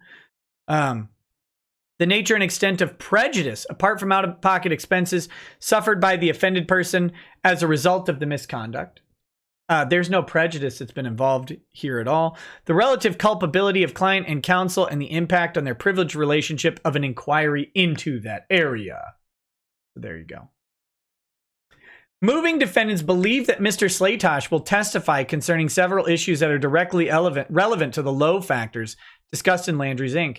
Moving defendants anticipate that Mr. Slaytosh will testify that he was threatened with a lawsuit following his decision to retract plaintiff's invitation to Kamehacon, that he was threatened with exposure of his personal information by plaintiff's agents and or individuals who plaintiff was aware were operating on his behalf.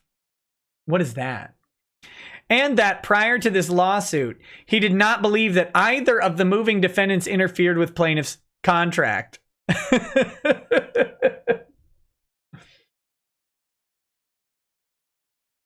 Okay. let's get a couple things out. Let's get a couple things out right away. If you breach a contract with someone who is litigating and has a lawyer, the logical outcome of that is that the lawyer may discuss a lawsuit with you. I don't know if that happened in this case. I have no idea. I would be very surprised if it didn't happen, right? Vic has, imagine you've been canceled by a bunch of conventions. You've got one in Texas that should make you, and did, an absolute fortune if you're able to go, because it's on the property where you just starred in as the title character, a major role of a major motion picture. Okay? Hypothetically, of course. We're talking in the hypothetical.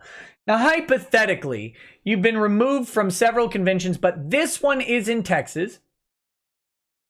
And you remember that you had a written contract signed.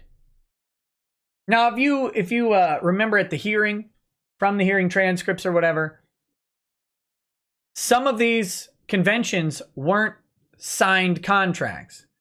Handshake deals, email agreements, whatever they may be. Oh yeah, we've worked with you before. We'll buy you a plane ticket. We'll give you your guarantee, whatever it is, and then you come out and do it. Okay? That's how some of these things were. Kamea-Con, as we have seen, was a written contract signed by the parties. It was produced and attached to the affidavit. So Kamea-Con exists. It's in Texas. You've got a Texas lawyer. And you breach, and someone breached the contract with you. I'm gonna wager a guess that a communication occurred that said, hey, I need to come back to the convention. We're under a contract. You don't just get to cancel it. I've got a lawyer. If we can't work something out, I'm gonna have to get him involved. And we know the lawyer got involved because they flipping said so in how they negotiated new terms to the new agreement. So we know that some sort of communication happened. Whether or not there was a threat of a lawsuit, a promise of a lawsuit, or even any discussion, I have no idea. That would be between the parties involved in this sordid triangle, right? You've got Vic, you've got Ty, and you've got Slaytosh. Whether or not that occurred, who knows? But probably. It's the most logical thing. Well, he was probably threatened with a lawsuit after he canceled the appearance. That's a breach of contract, you wheezy idiot! He would have every single right in the world to threaten a lawsuit, especially if he intended and was able to carry one out. He's got representation. It's within the forum, and the breach is obvious.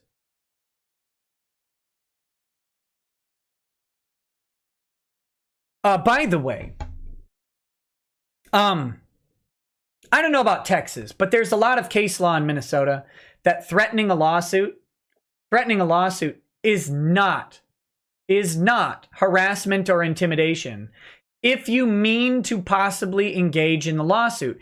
And the reason that threatening a lawsuit isn't is because you have a right, an unmitigated, absolute right to petition the court for redress of grievances with another civilian, with the state, with anyone who has wronged you. You have a right to do it. So you can't harass someone by genuinely exercising a protected right. You can't do it. If you're doing it, again, if you're doing it with fake and like you're not really going to consider a lawsuit, or you knowingly state that, or you knowingly are engaging in an attempt to intimidate, and you have no plans to conduct that lawsuit, that's different. But the burden on proving that is very, very, very high. Very high. You have to bring some statement or some assertion or some evidence that the person clearly didn't intend a lawsuit. And the person doing that is the person being harassed, not a third party who is impacted by the alleged harassment or intimidation. But let's say, hypothetically, that Vic did threaten a lawsuit against Kamea-Khan. 100% within his rights. He was clearly wronged and a breach of contract of a written signed contract occurred. Nobody on earth can argue against that. Now, again, if you take it to court, do you win? Do you not win? Is it worth it? Is it not worth it? Those are all questions for the parties. Would Vic win on that? Oh, almost guaranteed. We read the Kamea-Khan contract. You saw the exit clauses and none of them occurred. And by the way, you know who knows they didn't occur? Chris Slaytosh. He said so in his affidavit.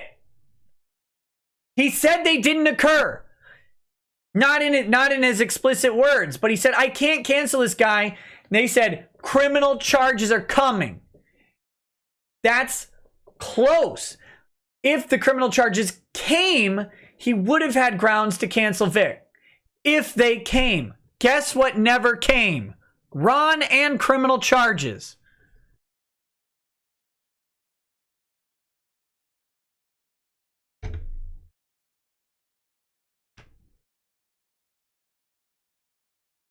Okay. That being said, threatened with exposure of his personal information by plaintiff's agents. I didn't know Slaytosh's personal information until Lemoine put it in the document.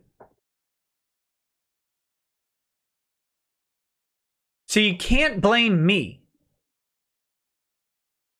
Can't blame me for that. I don't know who you're going to claim attacked Chris Slaytosh and threatened this stuff against him, but I know who did do it. You fucking liar.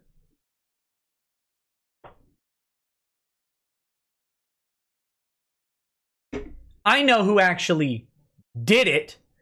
Actually, no, let me clarify.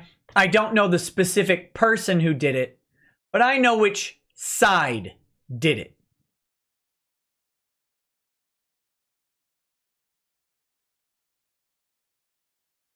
I know it didn't come from me.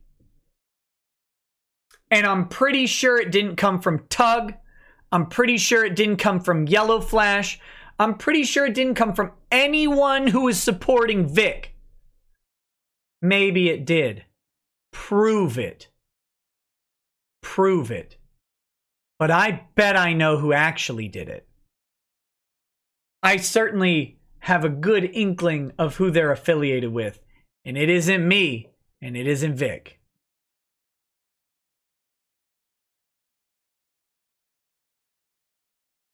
Mythos Irving says, isn't that highly illegal what the defendants are doing to the witness? Also, that's cute that they think they can depose you, Nick.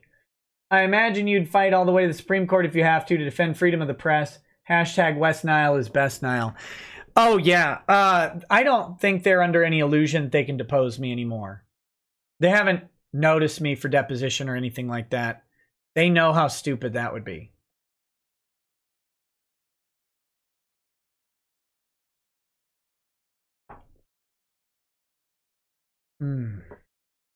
Okay, just a second.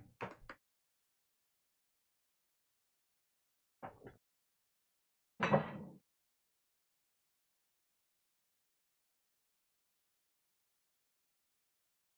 is that? Oh, yeah, that's good. All right. Well, we moved into the iliac, which is a nice, smooth, peaty, smoky, glorious whiskey. And now we're going into the punishment of Pete, Lafroig, 10-year.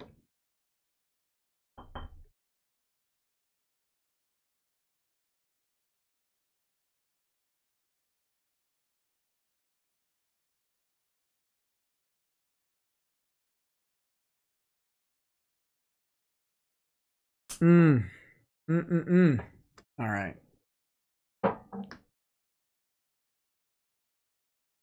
Okay. Whew. I gotta tell you guys, I'm heating up. I'm very, very warm, and I don't think that the allergy is kicking in. I have no spots that I can see. I'm not itchy.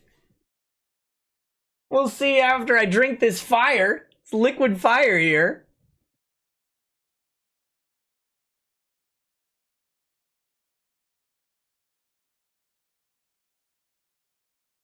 Senor Mendoza, de Mendoza, you've been getting your hair did. Get it right, please. Please. Okay. All right, here we go. And that prior to this lawsuit, he did not believe that either of the moving defendants interfered with plaintiff contract. I don't think that's true at all. I think he might not have known that tortious interference was a tort, and I think he might not have known that his breach was a breach of contract. Maybe he didn't know that. That's reasonable, because it seems that no one in this industry knows that contracts actually matter, because everybody is collectively stupid. The low end of the bell curve, I mean, the vast majority, this is not individual convention owners. I've met plenty of convention owners, very smart business people, very adept, and always surprising. They're running businesses, and actually pretty sizable businesses. However, convention owners as a collective group are at the low end of the IQ bell curve when they act collectively. That's all I can figure, because they make very dumb decisions about things like just canceling people. But they're conditioned to just cancel people when they want to, because the contracts are so small that it's more expensive to fight the breach of contract than it is to just ignore it. Like what? Your guarantee's $3,000? Your guarantee's $3,000. You're going to maybe make 10. So you're going to spend 30 on a lawsuit? Why? Just book another show. It hurts in the short term, but book another show. So they've operated in this immunity based on incompetence. That's it. It's immunity by incompetence. That's perpetrated this idea that they can just cancel whoever they want. Their cancellation clauses are garbage. They're not sound. That much is obvious. They don't allow for unilateral cancellation of the contract, but they engage in unilateral cancellation of the contract. That's what I'm trying to get across. They don't know what they're doing because they've never been punished for it before. So it's very likely that Slaytosh thought, oh, except, I'm wrong. Freely admitted I'm wrong. In his goddamn affidavit, he says I can't cancel him. I'm under contract. It's in the affidavit.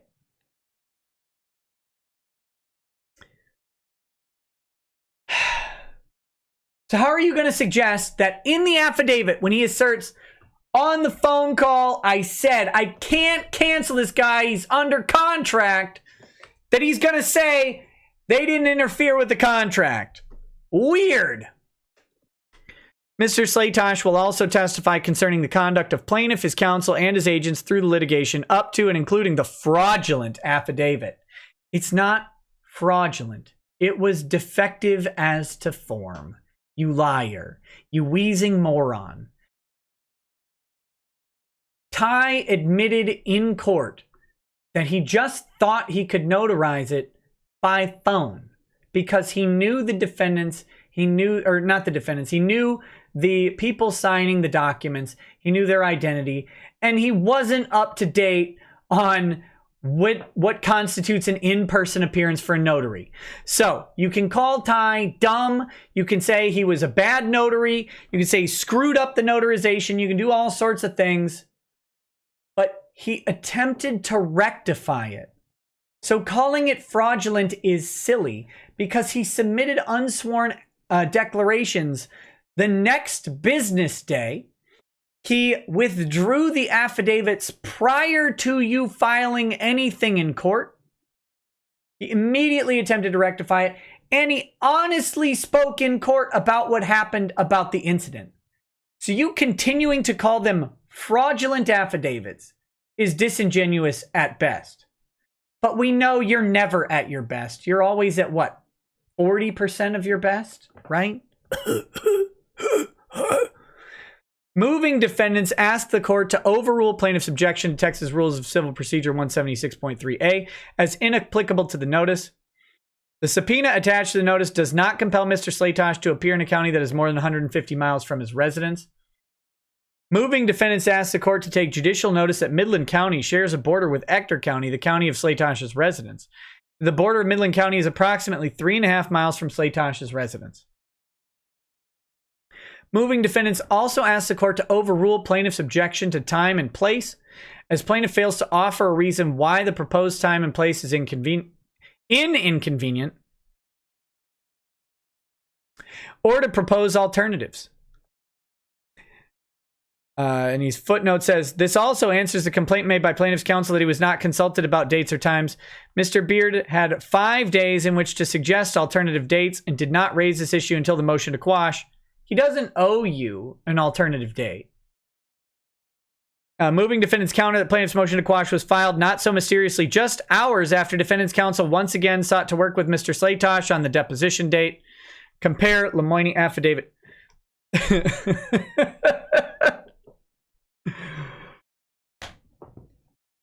Let me see if I can muster up the breath to do an impression. Interestingly, the impression of Lemoine takes more breath than just talking. Plaintiff's counsel is a hostile party because he breached a contract with plaintiff's client. He turned him into a friendly party by procuring a favorable affidavit and then a favorable unsworn declaration to follow. Plaintiff's witness might have consulted with plaintiff. Not so mysteriously. The plaintiff's motion to quash was filed just hours after defendant's counsel once again sought to work with him. Or, you know, let's see. When was it? It was served on the 23rd, right? 24th, 25th, and 28th. That's 3 business days for an automatic stay of the deposition on a motion to quash. Maybe, by some miracle, it's simply a matter of 3 flipping business days for the automatic stay. But you go with that conspiracy theory. It'll work out really well, just like when the government implanted West Nile in your vagina.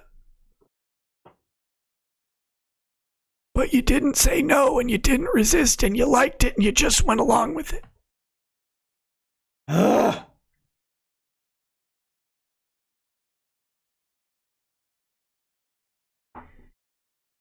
Okay. Where did I? Oh, I accidentally scrolled down.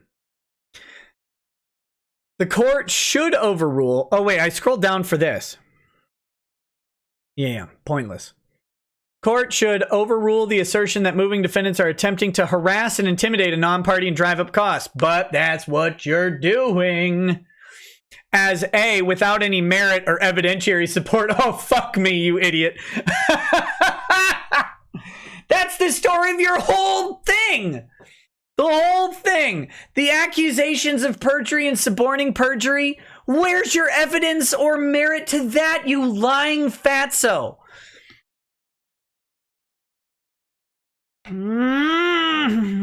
Plaintiff has no standing to assert subject objections for Mr. Slaytosh. Maybe does, maybe doesn't. Actually, the plaintiff has plenty of standing to object to discovery. He can object to discovery whenever he wants. Doesn't need any sort of standing to object to discovery. He's party to the suit, and you're attempting to discover information that you claim is detrimental to the plaintiff. He has standing to object. He may not win on the objection, or he might, but he has standing. Stop lying. Mr. Slaytosh voluntarily injected himself into this dispute. There you have it.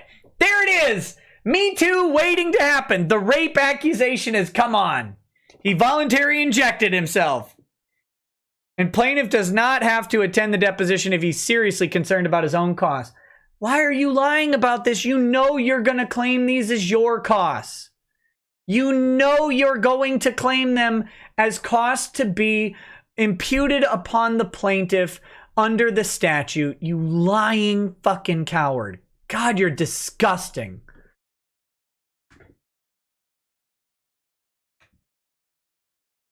The court should also overrule any assertions that plaintiff may make asserting Mr. Slaytosh is in possession of or may testify concerning matters or materials protected by attorney-client privilege or the work product doctrine.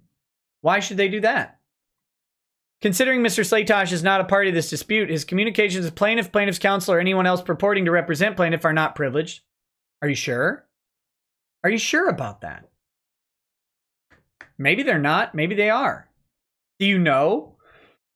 And the inclusion of Mr. Slaytosh in such communications waived any protections that may have been arguably applicable. Maybe. Maybe they did. Maybe they didn't. Actually, attorney-client privilege or attorney work product is privilege, period. Like it just is. So,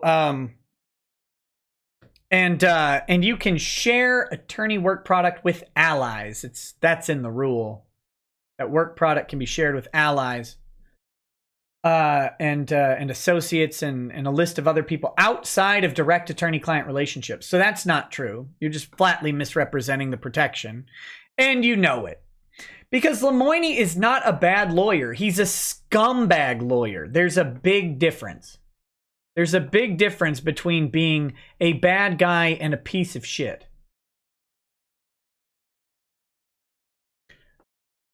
Let's see. For the foregoing reasons, the moving defendants respectfully request the court grant an order as follows: overruling the motion to quash, denying the protective order, and ordering the deposition and document production to proceed prior to November 8th.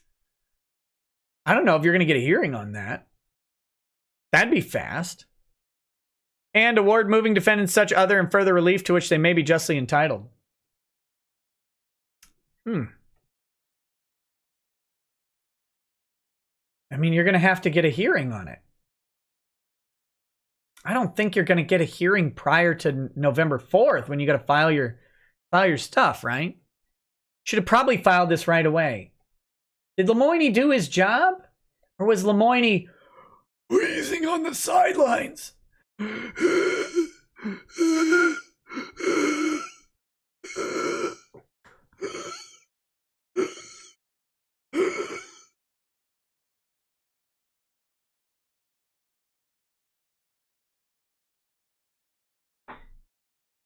Affidavit of J. Sean Lemoine. I'm a partner with the law firm of Wick, Phillips, Gould, and Martin. Not a named partner, though. That's sad. I'm of sound mind. Debatable. Competent. Probably. And authorized to make this affidavit. Maybe. The statements of which are within my personal knowledge true and correct. I'm an attorney at law, duly admitted and licensed to practice before the courts of the state of Texas. I was so licensed in November 2000. I'm a 19-year. Don't listen to a 4-year. My practice is based out of the DFW Metroplex, which includes Dallas County, Tarrant County, and Collin County, Texas. It has been so for my entire career. Counsel of record for defendants Monica Rial and Ronald Toye. Upon review of the affidavit of Chris Slaytosh, dated August 30th, 2019, I used, among other available sources, mycpa.cpa.state.texas.us/COA to look up his residence, which is blank, based on filings with the Texas Comptroller for Silverfire LLC, Mr. Slaytosh's company, as identified in paragraph 2 of his affidavit. Attached here too is Exhibit 1. Are true and correct copies of email exchanges between myself and Mr. Slaytosh. I exchanged phone calls and email with Mr. Slaytosh, who has never told me that he was represented by an attorney. Now, to be fair to Lemoine, he's just saying that he has not been told that he cannot contact Mr. Slaytosh. If Slaytosh informs Lemoine that he is represented by an attorney, he has to immediately cease communications and only facilitate communications through said attorney. He can't proceed to discuss these things with someone who is represented by counsel. That's just how that goes. Attached here to is Exhibit 1 are true and correct copies of email exchanges. Oh, yeah. I just read that one. Attached here to is Exhibit 2 are true and correct copies of email exchanges between myself and Ty Beard. Mr. Slaytosh has not responded to me since October 22nd, 2019. You know when hoes mad when the guy don't call him back, right? That's when hoes get mad. That's when complaints get filed. That's when Me Too, that's when Pound Me Too happens. It's Pound Me Again, isn't it? It's Pound Me Again. But when you don't call back, when you don't follow up with a text or an email or an Instagram or a Skype or whatever it is, that's when they get mad.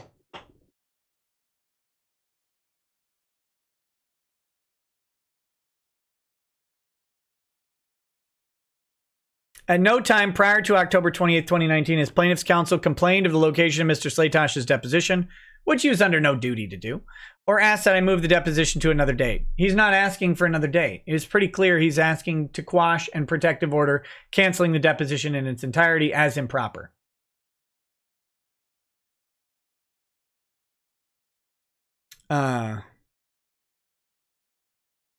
This concludes my affidavit testimony. Executed in Dallas County. Yeah.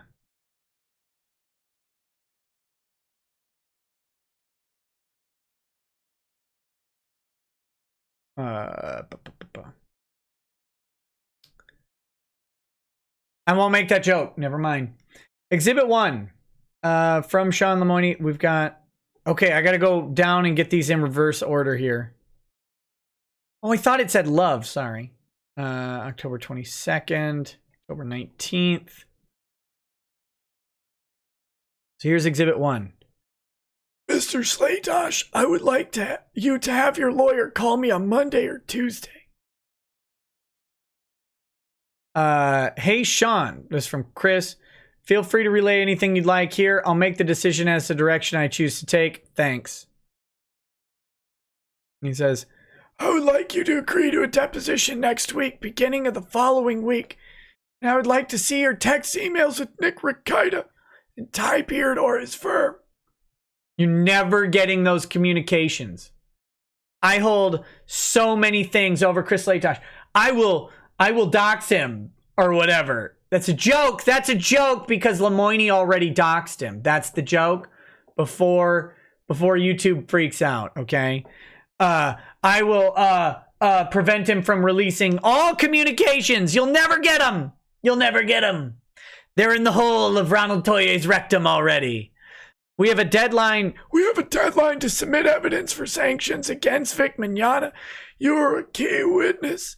I could go to the court for permission, but I thought I would try to work it out with you quietly if possible. Why? How would you do it quietly?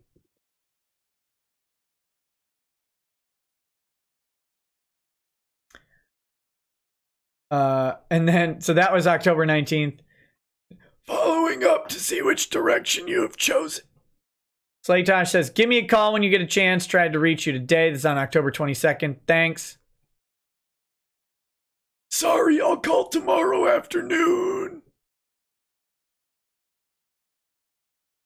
And then he follows up. Tried to call you. Here's a subpoena we filed. So he tried to call him, didn't work out. So then he files a subpoena. Then he complains that he hasn't been contacted since the last time. We're willing to work with you on dates and times, provided we get the information prior to the sanctions hearing. I'm out of the office for the next couple of days. Oh, come on! You can work through logistics with Ethan Minshall if that's how you choose to proceed. Then, of course, he got nothing back. When he comes back on the 28th. Mr. Slaytosh, I'm back in town now if you want to talk. Like I emailed earlier, we are willing to work through logistics. There may be a scenario where we decide not to take a deposition. Oh my fucking lord.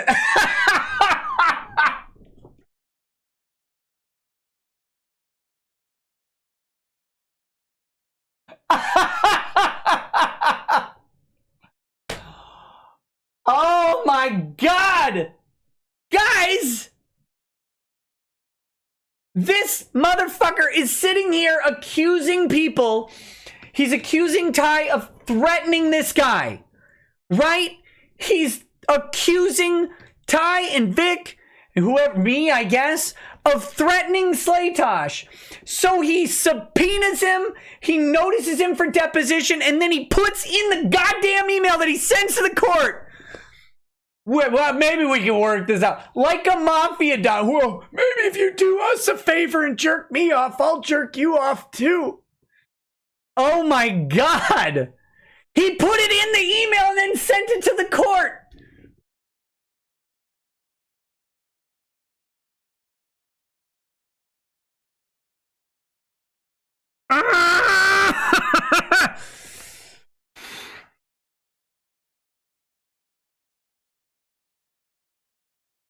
You do what we say, and we won't depose you. Right? Right, Lemoine? You tell us what we want you to tell us. In fact, we'll just write it up and you sign it. Right, Lemoine? You'll just write that affidavit for him, won't you? Like, or wait, we have Andrea do it like she did for the other witnesses. You'll just have one of your people write up an affidavit. You don't need to worry about a deposition.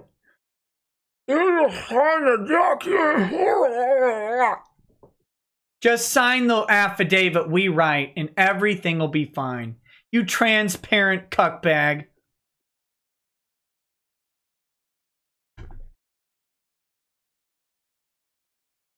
Wow. Wow. Okay, let's see. Let's go through Exhibit 2. This is emails from Ty. Ty sent this on Monday, October 28th at 1:48 p.m. Your notice to depose Christopher Slaytosh and the attached subpoena Deuces Tecum is improper. Has no relevance to your fee request or the determination of a sanction to deter violations of the TCPA. Nor do we agree that you are allowed to conduct discovery at this time. In addition, the subpoena Deuces Tecum asks for privileged information. I will assume that you do not intend to withdraw them. If they haven't been withdrawn by 4:30 today, we will file a motion to quash them for protective order in that case. Oh yeah, he's definitely proposing alternative. That looks like an alternative date and time proposition there. The Lemoine says, sends back on Monday, October 28th at 4:03 p.m. Can I get a response on our motion to dismiss by 4:30 p.m.? I believe that's so he just ignores this. He's asking for a response on the motion to dismiss. I think this is the appeal that he's talking about. Whoops, I didn't mean to mark that for redaction here. I believe they've motioned to dismiss the appeal. I don't have that document yet because it's not, I don't think it's filed on Research Texas. I think I have to go to the actual appeals court to get it, which I will attempt to procure those documents maybe for tomorrow or, oh my goodness, tomorrow's show, perhaps, but I don't have them at the time. So, but apparently he has motion to dismiss the appeal, which is silly because the sanctions and judgment on this are going to clearly be resolved in a pretty timely manner, and then the appeal. Now I know Lemoine, ew, gross. Lemoine. I know he has filed. Let's see. He has cited some cases in his letters to the court. I don't know what he put in his appeal motion to dismiss the appeal. I assume they're the same citations where he said that because there was ongoing matters to be resolved, that the appeal should be dismissed as untimely. Now, in both of those cases, there were full cases going on against other named parties in the same causes of action. Just that those named parties didn't respond to the TCPA, and it was ambiguous whether the court had dismissed all of the parties in the other case. But there was still an ongoing trial, not just a motion for sanctions and attorney's fees that was outstanding. So Lemoine is attempting to argue that this is an interlocutory appeal, which is improper. Let's go with the absolute worst case scenario. This is the worst case scenario for the appeal, is that the appeals court dismisses the appeal as untimely. And then Vic and Ty just refile the notice of appeal following the order from Judge Chupp on sanctions and attorney's fees. That's it. That's the literal worst case scenario on the motion to dismiss. Now, normally what a party would do on an appeal in this case is they'd reach out to the other party and say, okay, we think our appeal's timely, you think our appeal's untimely. Can we just get a Rule 11 agreement that we could submit to the appeals court that would say, basically, that we agree that the appeal will be timely when it would be timely under the rules, and agree to wait until the following, following this particular judgment or order. Okay, so Ty's argument is that it's not interlocutory because the only thing outstanding are the amounts of the things that are already awarded to the plaintiff or to the defendants under the statute. Lemoine's argument is that this is interlocutory because there's an outstanding order to take place. So the appeal is going to happen either way. So then they could just come to a Rule 11 agreement stating that the appeal is filed for the purposes of timeliness on the date that it becomes valid, whatever that is said to be. And if that is after the judgment, then Vic and his group, his counsel would agree to hold off pursuing the appeal until following that judgment.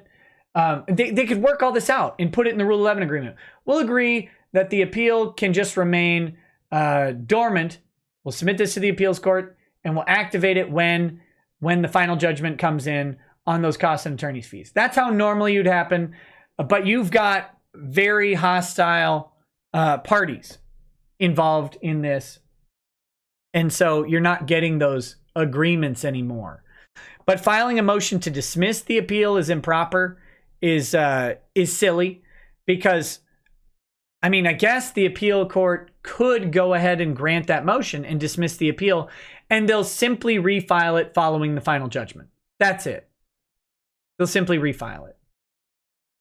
But what the appeals court should do is go by Texas Rules of Appellate Procedure, I think it's 27.1, which says that if an appeal is filed prematurely, then the appeal is deemed filed on the date when it would be first proper to file.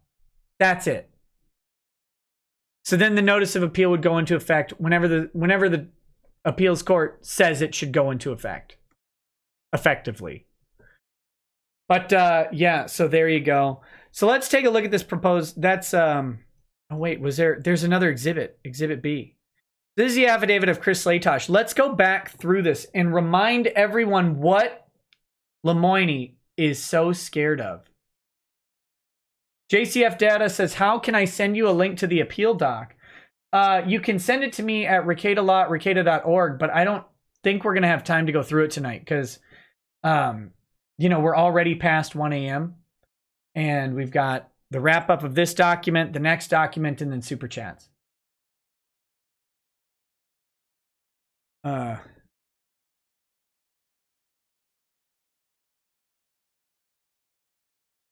But thank you for sending that in. You guys are paying a lot of attention to Denny Crane. And it's fine. Denny's a funny guy, a very, very awful guy. Very awful, but funny guy, right? Very funny comedian. Denny has been following this show since before it was a show. Denny has been obsessed with me since before I had a show. Very, very butthurt over several things. And, but that being said, Denny is a loyal and faithful viewer of the show. And has spent many, way too many hours watching someone he likes to trash. So, I mean, by all means, engage with Denny Crane if you want to. But it's very very weird to be you.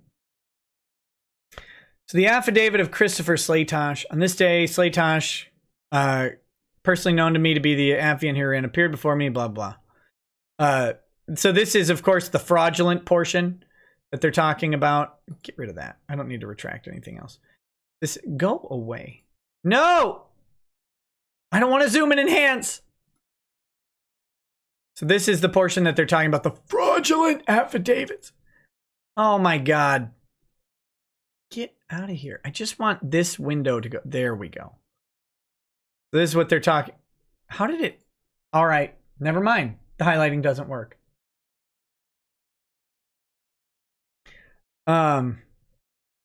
Okay.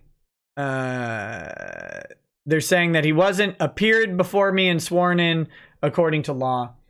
And Ty's admitted that. That's why he withdrew the affidavits when it was pointed out that he was incorrect in his understanding of the notary. And then he got unsworn declarations, which are sufficient to remedy the problem. And then Judge Chupp decided not to look at them because the defendants claimed that they were surprised, even though it was the exact same as what was in the affidavits that they clearly read and have attached to all of their filings. So good job.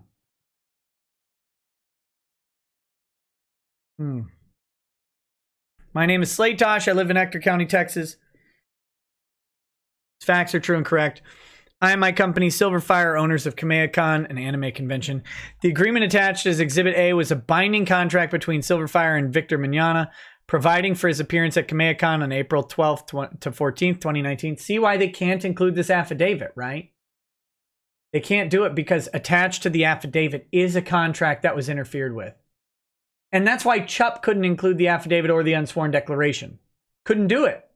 Because if he did it, if he included these things, he would have to find that there was sufficient evidence under the TCPA for TI to proceed. If nothing else, he would have to acknowledge that.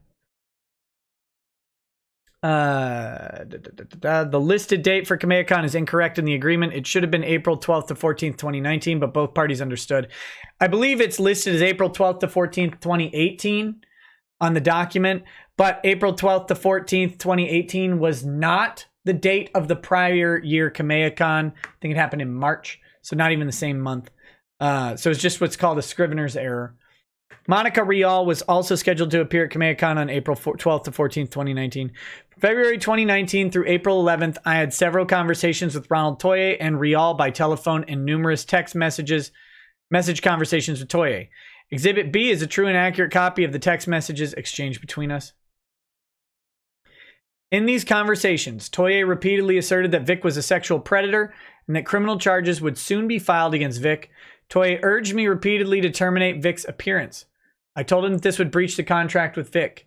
He urged me to do it anyway, emphasizing that criminal charges would be filed before April 12th to 14th of 2019. Oh, and by the way, I heard that exact line from multiple sources as well. That exact line that Ron said criminal charges would be filed. Ron and Monica, I believe. But that Ron specifically said criminal charges would be filed. And it's not in here, but I'm told that Slaytosh's response was, they better be. That they better be. And it's also been suggested that them not being filed was a big reason that Slaytosh decided to support Vic. Because at that point, he knew. It was at that point he knew they fucked up. They weren't filed. They told him someone was a criminal, and it turned out they were lying about it. How does that make you feel? Why do you think Slaytosh would help Vic? Is it because he was threatened and intimidated into helping Vic? That's their theory. But maybe it's just because y'all are assholes. Did you consider that you bullied a man and exposed him and his convention to thousands of messages from people, both positive and negative. Positive from our side, we politely asked you to bring back Vic Mignogna, or asked Chris Laitosh to bring back Vic Mignogna. We said we support Kamea-Khan's decision either way. We sold tickets for Kamea-Khan. We did all sorts of things to boost and support Kamea-Khan before Vic was announced back. Before. And I know that there were people on the other side spamming Kamea-Khan with hate and telling them not to bring back Vic. I know for a fact that happened. But who was doing what? Why do you think that Laitosh might have helped Vic? Is it because Vic was always honest with him, always shot straight, and turned out that Vic's story about everything turned out to be the true story, and that your client's story turned out to be lies, like every other fucking thing they've said? Lie, lie, lie, lie. Vic's a sexual predator who will be... Criminal charges are coming. Where were they? You cowards couldn't even file them. You didn't even make a police report. You lied. You flat out lied. There's nothing else about it. It wasn't a mistake. It wasn't anything. Because you could have at least, if you were honest, but you're not, you could have at least filed a police report to try and get charges, and you didn't do that. Why? You were afraid that if someone looked into it, you would get absolutely fisted out of existence.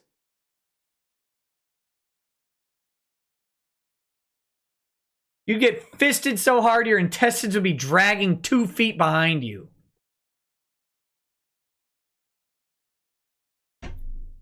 You knew it. Okay. In these conversations, Toye also encouraged me to not do business with Vic in the future.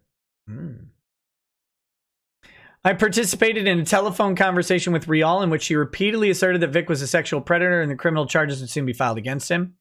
She also implied, and I inferred, that she would convince numerous other voice actors to cancel their appearances at Kamea-Khan. Well, la-di-da, what happened? I heard Toye in the background talking to her, and she periodically responded in agreement with him. Termination of multiple appearances at the last minute would have severely threatened the profitability of Kamea-Khan. Her threat turned out to be credible since a number of the voice actors she claimed to have influence over ultimately did cancel their appearances. I mean, you know, she only said it was going to happen, then it happened. Oh, and she also canceled hers. Let's see.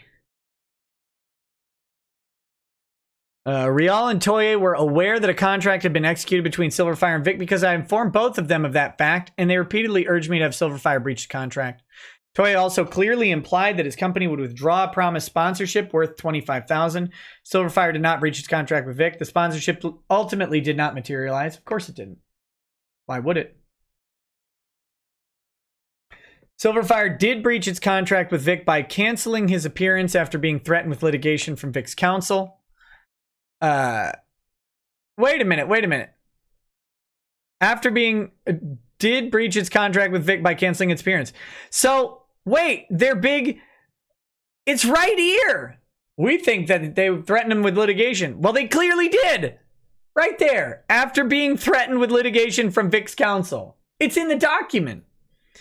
And after long negotiations and legal expenses, Silverfire agreed that Vic could attend Kamea-Khan under numerous restrictions that were not part of the original agreement and that were not imposed on other guests. Look, damages. Right there. Right there, chuppers. Damages. Including Vic paying for additional security. Damages. Not participating in panel discussions. Damages. Signing in a different location from the other guests. Damages. Etc. As a result of this compromise, a number of voice actors Rial mentioned canceled their appearances. In summary, Rial and Toye individually and jointly told me that Vic was a sexual predator who would be criminally charged before Kamea-Khan, and they urged me to breach contract with Vic. They threatened to lead a boycott of Kamehacon. They threatened to withdraw significant sponsorship money that had been promised unless Silverfire breaches contract with Vic. Finally, they urged me to never do business with Vic in the future. Signed, Slaytosh. Then here's the deposition of Ronald Toye, in which they go ahead and... I'm not going to read through this. But this is where Ron says he definitely didn't do those things. I didn't do it. Or did he say I'm not? What? Let's see. Oh, let's see about this. I'm not going to read through all of it. Let's see what the questions are. Beth Elderkin, text message, emails to your attorney. Let's see if there's Kamehacon, Gizmodo.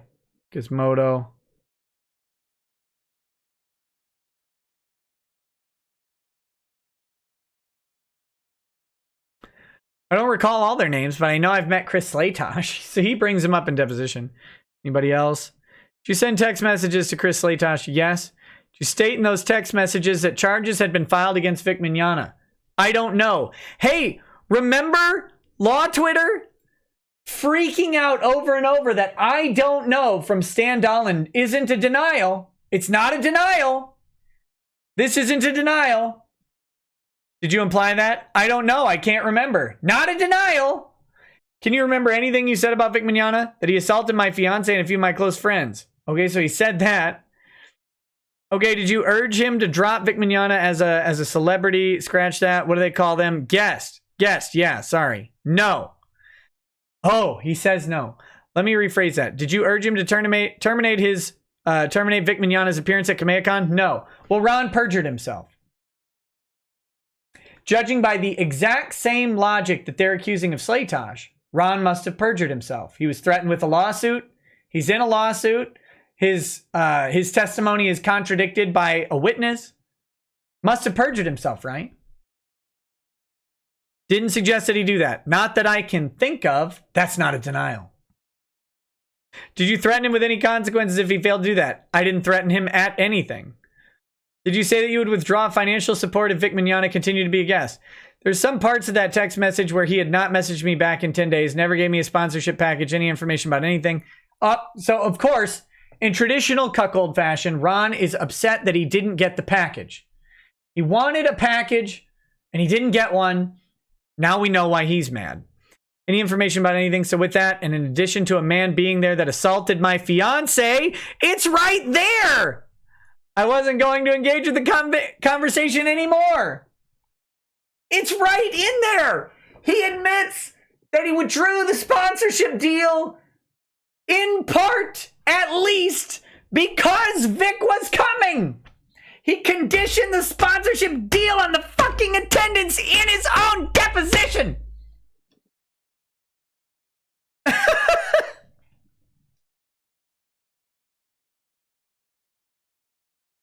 He just flat out admits in his deposition what he did. Chop, you're an idiot. God damn it.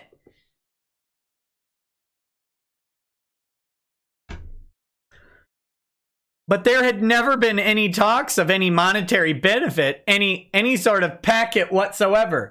I mean, there actually were in the text messages clearly a package worth $25,000 was discussed. I mean, that number didn't come out of nowhere, I don't think. As I recall, you gave one instance of a sexual assault, purportedly in Monaco Real. Is that correct? What do you mean? Purportedly being sexually assaulted by Vic Mignogna. Is that correct? It was a hotel room. I don't remember.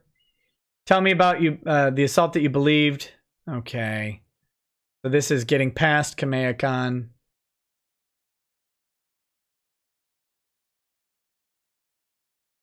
Yeah, there we go. So that's it. I mean, he only admits to it in his deposition. He says no. Right here. Where was that? Did you urge him to terminate Vic Mignogna's appearance at Kamehacon? No. Did you suggest that you do that? Not that I can think of. Did you threaten him with consequences if he failed to do this? I didn't threaten him at anything.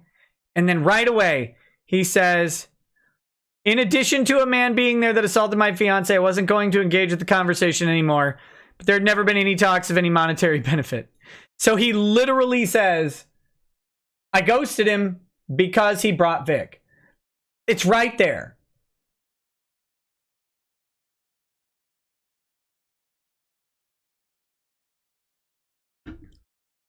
Wow. Wow. Okay. Let's briefly look at this proposed order. This is just one page, very short. This day the court considered Monica. So this is a proposed order. People get confused about these. Proposed orders are not orders. They're what one party sends to the court, hoping that the judge will just sign it and agree. Now, shockingly, Lemoine didn't send a proposed order to Chup following the TCPA hearing. He should have sent a proposed order to Chup with findings of fact and conclusions of law that Chup would just sign. And that would have made appeals a whole lot more difficult. But he didn't do that. Why? I don't know. Maybe Lemoine's not a very good lawyer. On this date, the court considered Rial and Toye's motion to compel deposition documents of Chris Slatosh. After considering the motion, the pleadings on file, and arguments of counsel, the court finds that the motion should be, and hereby is, granted. Is therefore ordered, adjudged, and decreed. Monica Rial and Ronald Toye's motion to compel is granted as follows. Motion to quash is overruled. Protective order is denied. Not entitled to assert attorney-client privileges or other attorney work product privilege with regard to communications made to, sent to, or received from Chris Slatosh. You can't do this. Let's just be clear that this isn't a thing that can be done. Because I'm going to order you not to assert privilege. Well, if you have the privilege, you get to assert it, period. They would have to determine if there was privilege or not. And moving defendants may depose and seek documents from non-party Chris Slatosh, timing which is left to the agreement of moving defendants and Mr. Slatosh, but production of documents shall occur no later than November 12th. Deposition shall occur no later than November 14th. So he thinks that he's going to get this order signed prior to, within the next, well, shoot, he's got 13 days till November 12th. I guess he's hoping to get it done this week or next week. The funny thing is, he has to determine, the Judge Chup would have to now consider that which he ruled was not considerable. That's what Lemoine's basis for his argument is.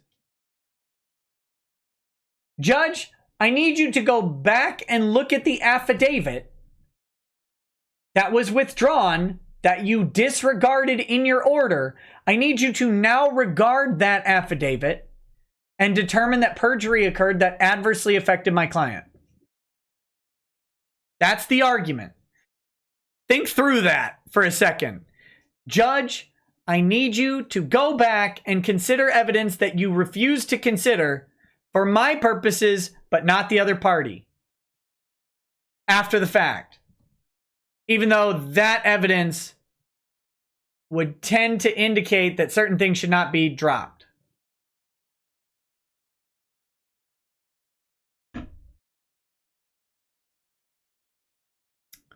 Well then, that'd be interesting, wouldn't it? Maybe Chup will consider the affidavits or the unsworn declarations and then reconsider the whole thing. I doubt it. That's a joke. That's a joke. I think Ty has a clear argument to say, Your Honor, those affidavits are disregarded and could not have impacted the client and are inadmissible. They can't suddenly be admissible on the sanctions motion or sanctions hearing or sanctions. Actually, it's not automatic that there's a hearing. They can't suddenly be admissible. If they're not admissible, they're not admissible. If they're stricken from the record, they can't be a part of the record. If they're part of the record, we need you to reconsider based on what that would entail. And they don't want these as part of the record. They've stated they don't want them as part of the record. They oppose their inclusion from the onset. To suddenly want to include them now is a little disingenuous.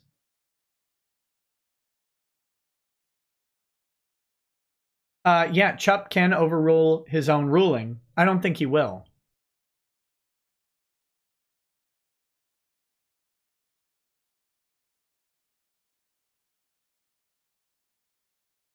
So there you go.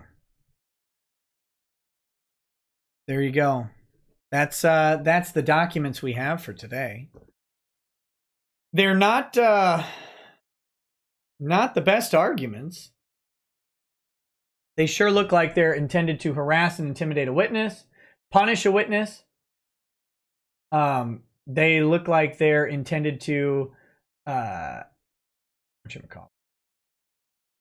Sorry, I'm making sure. I have to check something before I can announce whether or not I'm doing Twitch. I have to see if I can. All right, I should be doing Twitch tonight. They have to announce, or they, sorry. Lefroyg's hitting home. Great. But give me a second. To get Slaytosh here, they have to pretend they're not doing this to extend the duration of the lawsuit, raise costs they intend to impute to Vic. It's very transparent what they're doing. Here, I'll get off of there. That's what their obvious play is here. Raise costs. We don't want to file our affidavits and our billing directly on the 4th. What we want to do is drive up the bill. We want to drive up the bill. We want to drive up the cost, and then we want to impute that cost upon the plaintiff. That's what we want to do. Why? Because they're probably not getting paid otherwise. That much is obvious. So that's the plan. It's transparent.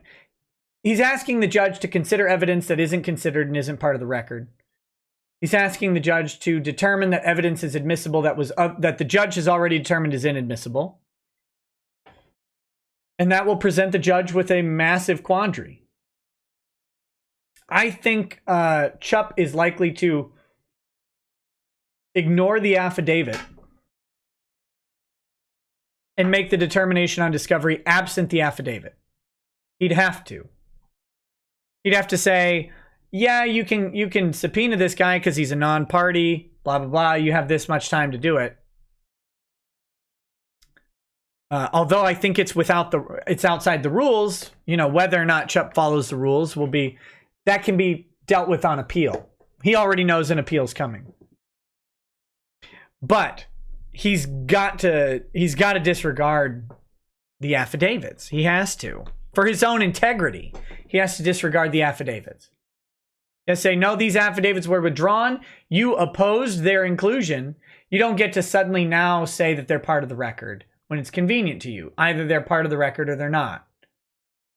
And if he does include them as part of the record in the sanction thing, that goes right into the appeal.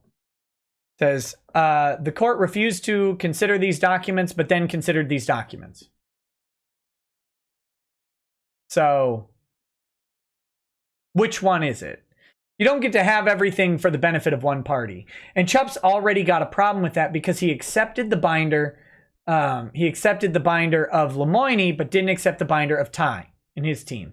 So he's already prejudiced the plaintiff in his evidence production. And by the way, everybody out there, and again, Ty can certainly deal with some criticism on his September 6th performance at the hearing. Certainly. I think that Ty would be a harsher critic of himself than any of you guys could possibly be on that. But that said, for all of the criticism Ty got in being unable to provide evidence for the judge, he tried to give a judge a binder with all of the evidence in it. He tried to hand that to the judge. The judge said, I don't want to see it. Numerous things that the judge did on that day made that hearing extremely difficult for Ty and his team and less difficult for the defendants. To the point of being prejudicial. So again, criticize Ty all you want. That's fine. Criticize Onlee, criticize Jim, Carrie, whoever you want to. You're certainly welcome to do that. But do remember that the judge flat out picked a party to favor in that case by accepting their binder, and their binder gets to set the stage for what is included and what isn't included in the record. and not accepting the binder of the other party, but then demanding that the other party produce evidence that would have been in that binder already. But you know, I don't want to hear it. But produce it now for me while I sit here. And I don't want to look at it. So, but yeah, they're going to ask that judge to include evidence that he specifically excluded in his order. So there you go. Good job. Good job on that, Lemoine. Good, consistent argument. We'll see what Chup does. Or we won't. I mean, maybe we will. They have to set a hearing on this. Vic is entitled to a hearing on this motion. That's how motion practice works in Texas. And I don't know that they're going to get a hearing before the existing hearing of November 21st. So on November 4th, either way, they've been ordered to produce discovery. Or not discovery. They've been ordered to produce their affidavits and their requests for attorney's fees. That's been ordered by the judge. They have to do it. This doesn't change any of that. So, good luck on that one. We'll see how that goes. I don't think they're going to get a hearing in the next, 5-6 days? A hearing prior to 5-6 days? And then the subpoena and the deposition material prior to when they have to file? Looks like they're intending to delay. They know this would cause delay. And Lemoine could have filed all of this on the date the order came in or before. He could have filed it before.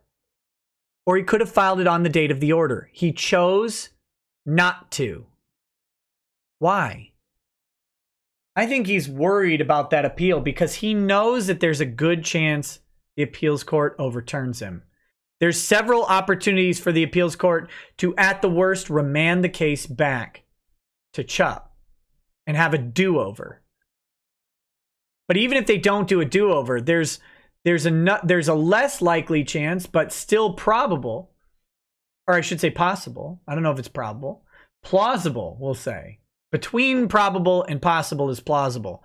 So it's plausible that the Court of Appeals will not remand the case back to Chup, but will instead just go ahead and overrule them and say, Vic moves forward on this and this and this based on what's in the record, period. We're done. Move on. Move on with the case. And then, petitions to the Supreme Court happen and all that stuff. It'll be great. It'll be another year of delay. Perfect. But, yeah, we'll see. So, anyway, all right. I'm going to read through the remaining super chats. Thanks for hanging out with me tonight. I will be on Twitch sometime a little bit after the show. Have to go to the bathroom. Have to get, some snacks from Ron or whatever. We got to, do those sort of things. I think I'll be playing Chaos Bane on Twitch tonight. I'll show you guys speed run heroic item farming. Sounds fun. It's really easy for me to do, so come and ask your questions. Hang out in the chat and just, carry on the conversation if you want to. Otherwise, and we can talk about other games and stuff to play while on Twitch in the future. My producer has made some suggestions, but yeah. All right, guys, if you're going to leave before the super chats are read, peace out. Please check out the video I did today about Nicholas Sandman. Check out the video I did yesterday about legalized weed versus decriminalized weed. If you like that style of video, please go ahead and like them, share them. Make sure you're still subscribed to the channel because that's been fun dealing with that. Like the stream if you like the stream. Share the stream. If you dislike the stream, make sure you click that thumbs down. If you hate this, tell me you hate it. It's cool. Put a comment. Tell me how much you hate it. Or tell me how much you like it. That's all. It's all good. It's all good. All right, guys. Let's do these chats. Justice chats here first. All right, we've got Austere Religious Scholar says, in the immortal words of Megan Trainor, I know you lie because your lips are moving. Tell me, do you think I'm dumb?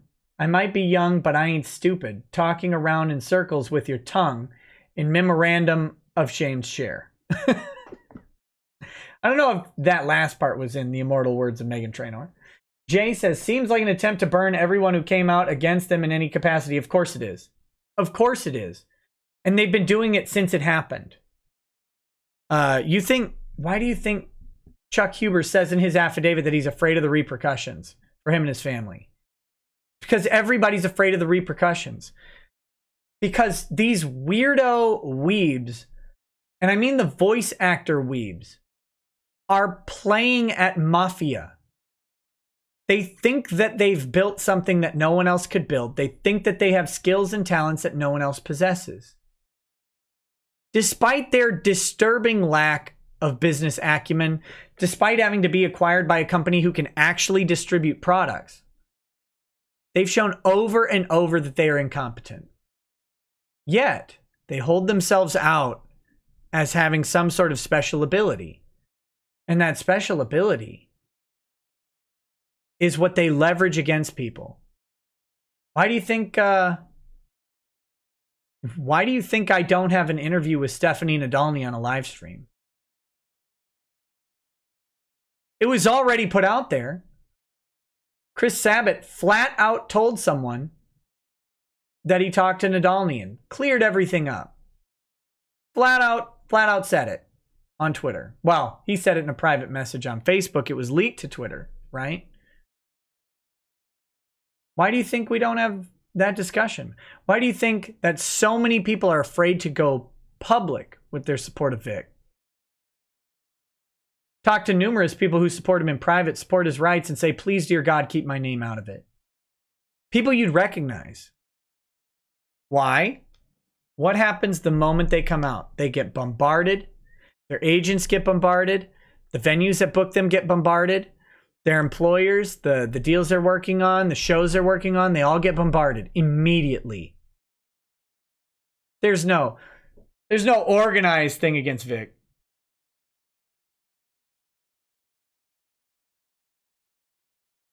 Nothing like that. All right. Anyway. Pro Hero All Might says, did you hear that Anime News Network has to hold a donation drive to stay open? Guess all that shilling for Funimation didn't pay the bills. No, they don't. These people don't pay for things. Night of Hopex says, here you go. Missing you Lemoine version. Send it to your email also. Oh my God. I'll take a look at it. Sean Lemon Mosquito says, sorry, but I am a cuck. Yes, I am a cuck. I am a snake and a stupid fuck. Forehead, forehead, forehead. All right. There you go. Mighty Voltic says, oh my God, guys, I just found out that Nick Rekieta isn't Vic's lawyer. It's actually some guy named Hentai Beard. Conspiracy in Comics says, yo, Nick, I think you'd like my comic, Oi, Solstice, Tales of Bardic Fury, now on Indiegogo. It's about bards in Iron Age Ireland. The art is cool. Databeo. Databeo? Sounds good. William Amiot says, just got done watching Springtime for Hitler a la the producers. Boy, am I ready for some lemon furor. Ryan Krupa says, hey, Nick, have you seen / covered the Finders documents released by the FBI? I have not, but I heard Medicare did a good video on the Finders documents. I don't know. I don't think it's up on YouTube. It's probably up on BitChute or whatever. But you should check out Medicare's video on that. I haven't looked at it at all. Blaine20 says, Dominique Sky's manufactured boobs are rumored to be filled full of helium to keep them aloft. Blaine20 says, Florida raised the age limit to buy handgun ammo to 21. Now our young cops can't buy their own ammo for target practice or home defense. AngelRin89 says, if you're in Dallas, Texas on Sunday, go to Mega Minicon. Vic will be there along with Stephanie Nadolny, Tiffany Vollmer, Linda Young, and Elise Bowman. There you go. So check out Mega Minicon on Sunday in the Dallas area. Go support Vic and anybody else that you like at the show. Conspiracy in Comics says, Oi, Rackets, do you like comics set in Ireland? Take a look at Oi, Solstice, Tales of Bardic Fury, live on Indiegogo, Footloose meets Dungeons and Dragons. So there you go, guys. Maybe I'll take a look at that Indiegogo and put it out on a show. Space Hog says, I want to bathe in Ron Soye's menstrual blood. Hit me up. That's disgusting. Snubber13. Oh, wait, no. William Nape says, is it possible that Lemoine can face disbarment after this case? Not likely. I don't think he's done anything disbarable. He's just done things that are despicable, like exist. Snubber13 says, late, but does Nick know Lemon Party is an old troll site that people use to trick you into looking at old gay men porn? No, I have no idea about that. Never heard of it. Mario Carter 13 says, post-judgment, but Ty is appealing too early. Lemon. William Nape says, is Lemoine disbarment a possibility? Unlikely. EEF says, Ty, take the gloves off, throw bombs back at these guys. Definitely not. Ron Snack Tray Toy says, quit using alternative facts. He also says, this is my, their truth, Nick. You're going to have to accept. EEF says, don't assume judges will agree. Throw bombs back. King Explosion Murder says, rip John Witherspoon. I don't know who that is. Ninja Work 111 says, if we lose appeal, are we going to SCOTUS? Hashtag MNMGA. The long and short of that is filing a petition with SCOTUS has like a 5% chance or less of being heard. So maybe, or not SCOTUS, Supreme Court of Texas is where you'd go. It's entirely under Texas law and the Texas Constitution. I mean, I guess you could assert that the TCPA violates your right to a fair trial, blah, blah, blah. You're going to lose on that. And the SCOTUS is not going to take up a TCPA case. Supreme Court of Texas, you're talking 5% chance or less. Supreme Court of the U.S. would be way less than 5% chance to even get heard. Supreme Court of Texas, like 5% or less. And they may file it, but the proposition would be minimal on its success. Venomine says, hey, Nick, do you know if... Oh, wait, I read that one. Sorry. Okay.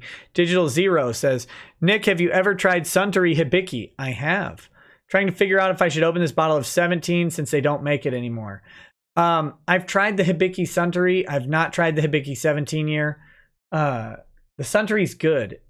You can get that at my local store. It's like $70 or something. It's a good, very capable whiskey. Avery Andrews, thanks for the donation. Jason, The Great Awakening, says Ron Toye or possibly Shane's chair is in chat as Denny Crane, legal professional, prophet extraordinaire. It's neither of those people. It's someone even sadder than them. Dr. Nerdly says, since the last time I caught a stream, I passed the bar. Hey, congrats, man. And honest to God, today I won my first case. Thank you so much for your work. I owe you. Hey, that's awesome, man. Welcome to the party or whatever. Congrats on your first win. There really is little better feeling in the world than winning on an actual legal case. Oh, it's great. It's great. Mario Carter 13 says, no charges, but consequences will never be the same. No one important says, hey, Nick, hope you're doing well. What are your thoughts on Jamie and her being an awful human, plus Utra being for the past 2 weeks via Twitter? I have no idea. I haven't been on Twitter for the past 2 weeks. Trader J says, Rekieta Law, is there anyone you are aware of who has publicly lambasted Vic but privately have said to people they support him? No. William Nape says, my name is William Howard Douglas Nape, and I stand for the Constitution of the United States. That includes due process, semper fidelis. And Oni Burns says, free Pan. Yes, if you guys are not aware, Panboy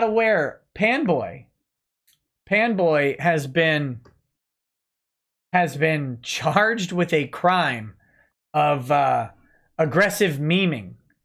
Too many photoshopped dildos for the law. So if you have no idea, Panboy is a figure of War Campaign.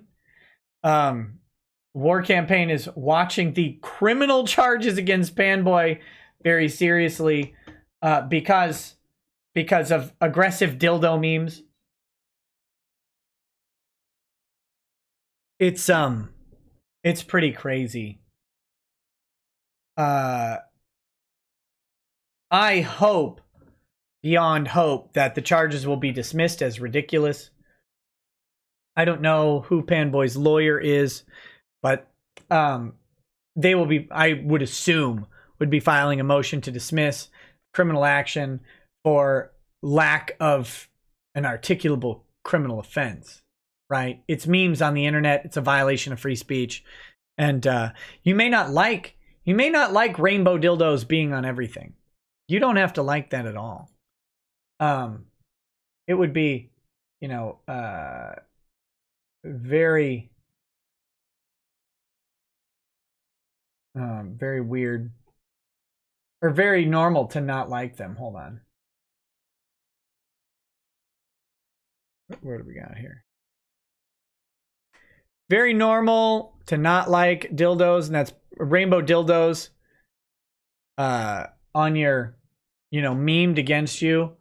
We wouldn't want anybody to have like rainbow dildo memes made of them, because that's unsavory, right? It's unsavory to put pictures with rainbow dildos on them. That we don't want to do that. That's out of this world. Why on earth would anyone do that? So, that being said, we'll have to see how this works out for Panboy. But, say gay ops. It says gay ops above the rainbow dildo and blame war campaign below it. So there you go. But yes, literally this is the criminal charge that Panboy is facing. This type of stuff. Can you imagine the implications of a criminal offense for posting a rainbow dildo meme on the internet? So there you go. All right, guys. That's where we're at for today. That's where we're at. Well, my question is, why does the state of Washington hate gay people so much that they would besmirch the good rainbow of dildo-ry? Pretty sure that was featured in the Pride Parade, the rainbow of dildo-ry or whatever. Thanks for hanging out tonight. If you want to come catch me on Twitch for a little bit, come do so. It'll be fun. I don't know if it'll be fun, but maybe you guys can make it fun. Otherwise, we should have a show tomorrow night. I'm going to see. I don't think I'm going to have time to get out a short video tomorrow night or tomorrow during the day. I would love to. I don't think I'm going to be able to because they said Halloween party and Halloween's coming up on Thursday. So I just don't know that that's going to happen. But I will see. If possible, I will. I'm liking this, the idea of this What the Hell Happened series. So check out my video on the Sandman case. What the hell happened? Again, like, favorite, share it, whatever. Make sure you're subscribed to the channel. And otherwise, oh, I've got an outro to play, don't I?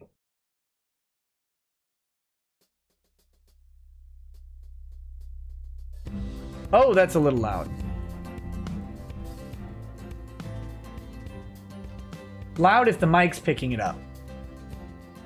Okay, so there's the outro that's playing.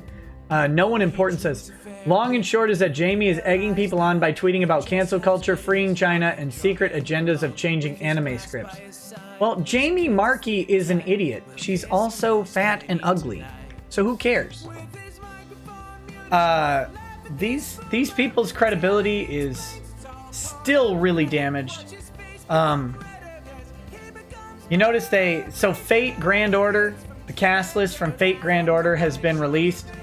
None of the major players or the minor players in this lawsuit are listed amongst the cast. No Markey, no Rial, no Sabat, no Schemmel, no Josh Martin, no Colleen, or no Kara Edwards. None of those people. So there you go. We'll see how everything works out for them, though. I hope it goes well. Anyway, thanks for hanging out with me. The autofocus.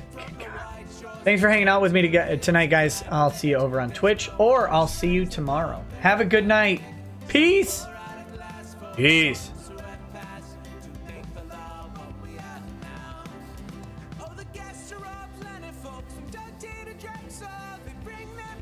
perspective and spice to the mix. But the reason we're here and the one that we cheer is the one who is showcasing us his career.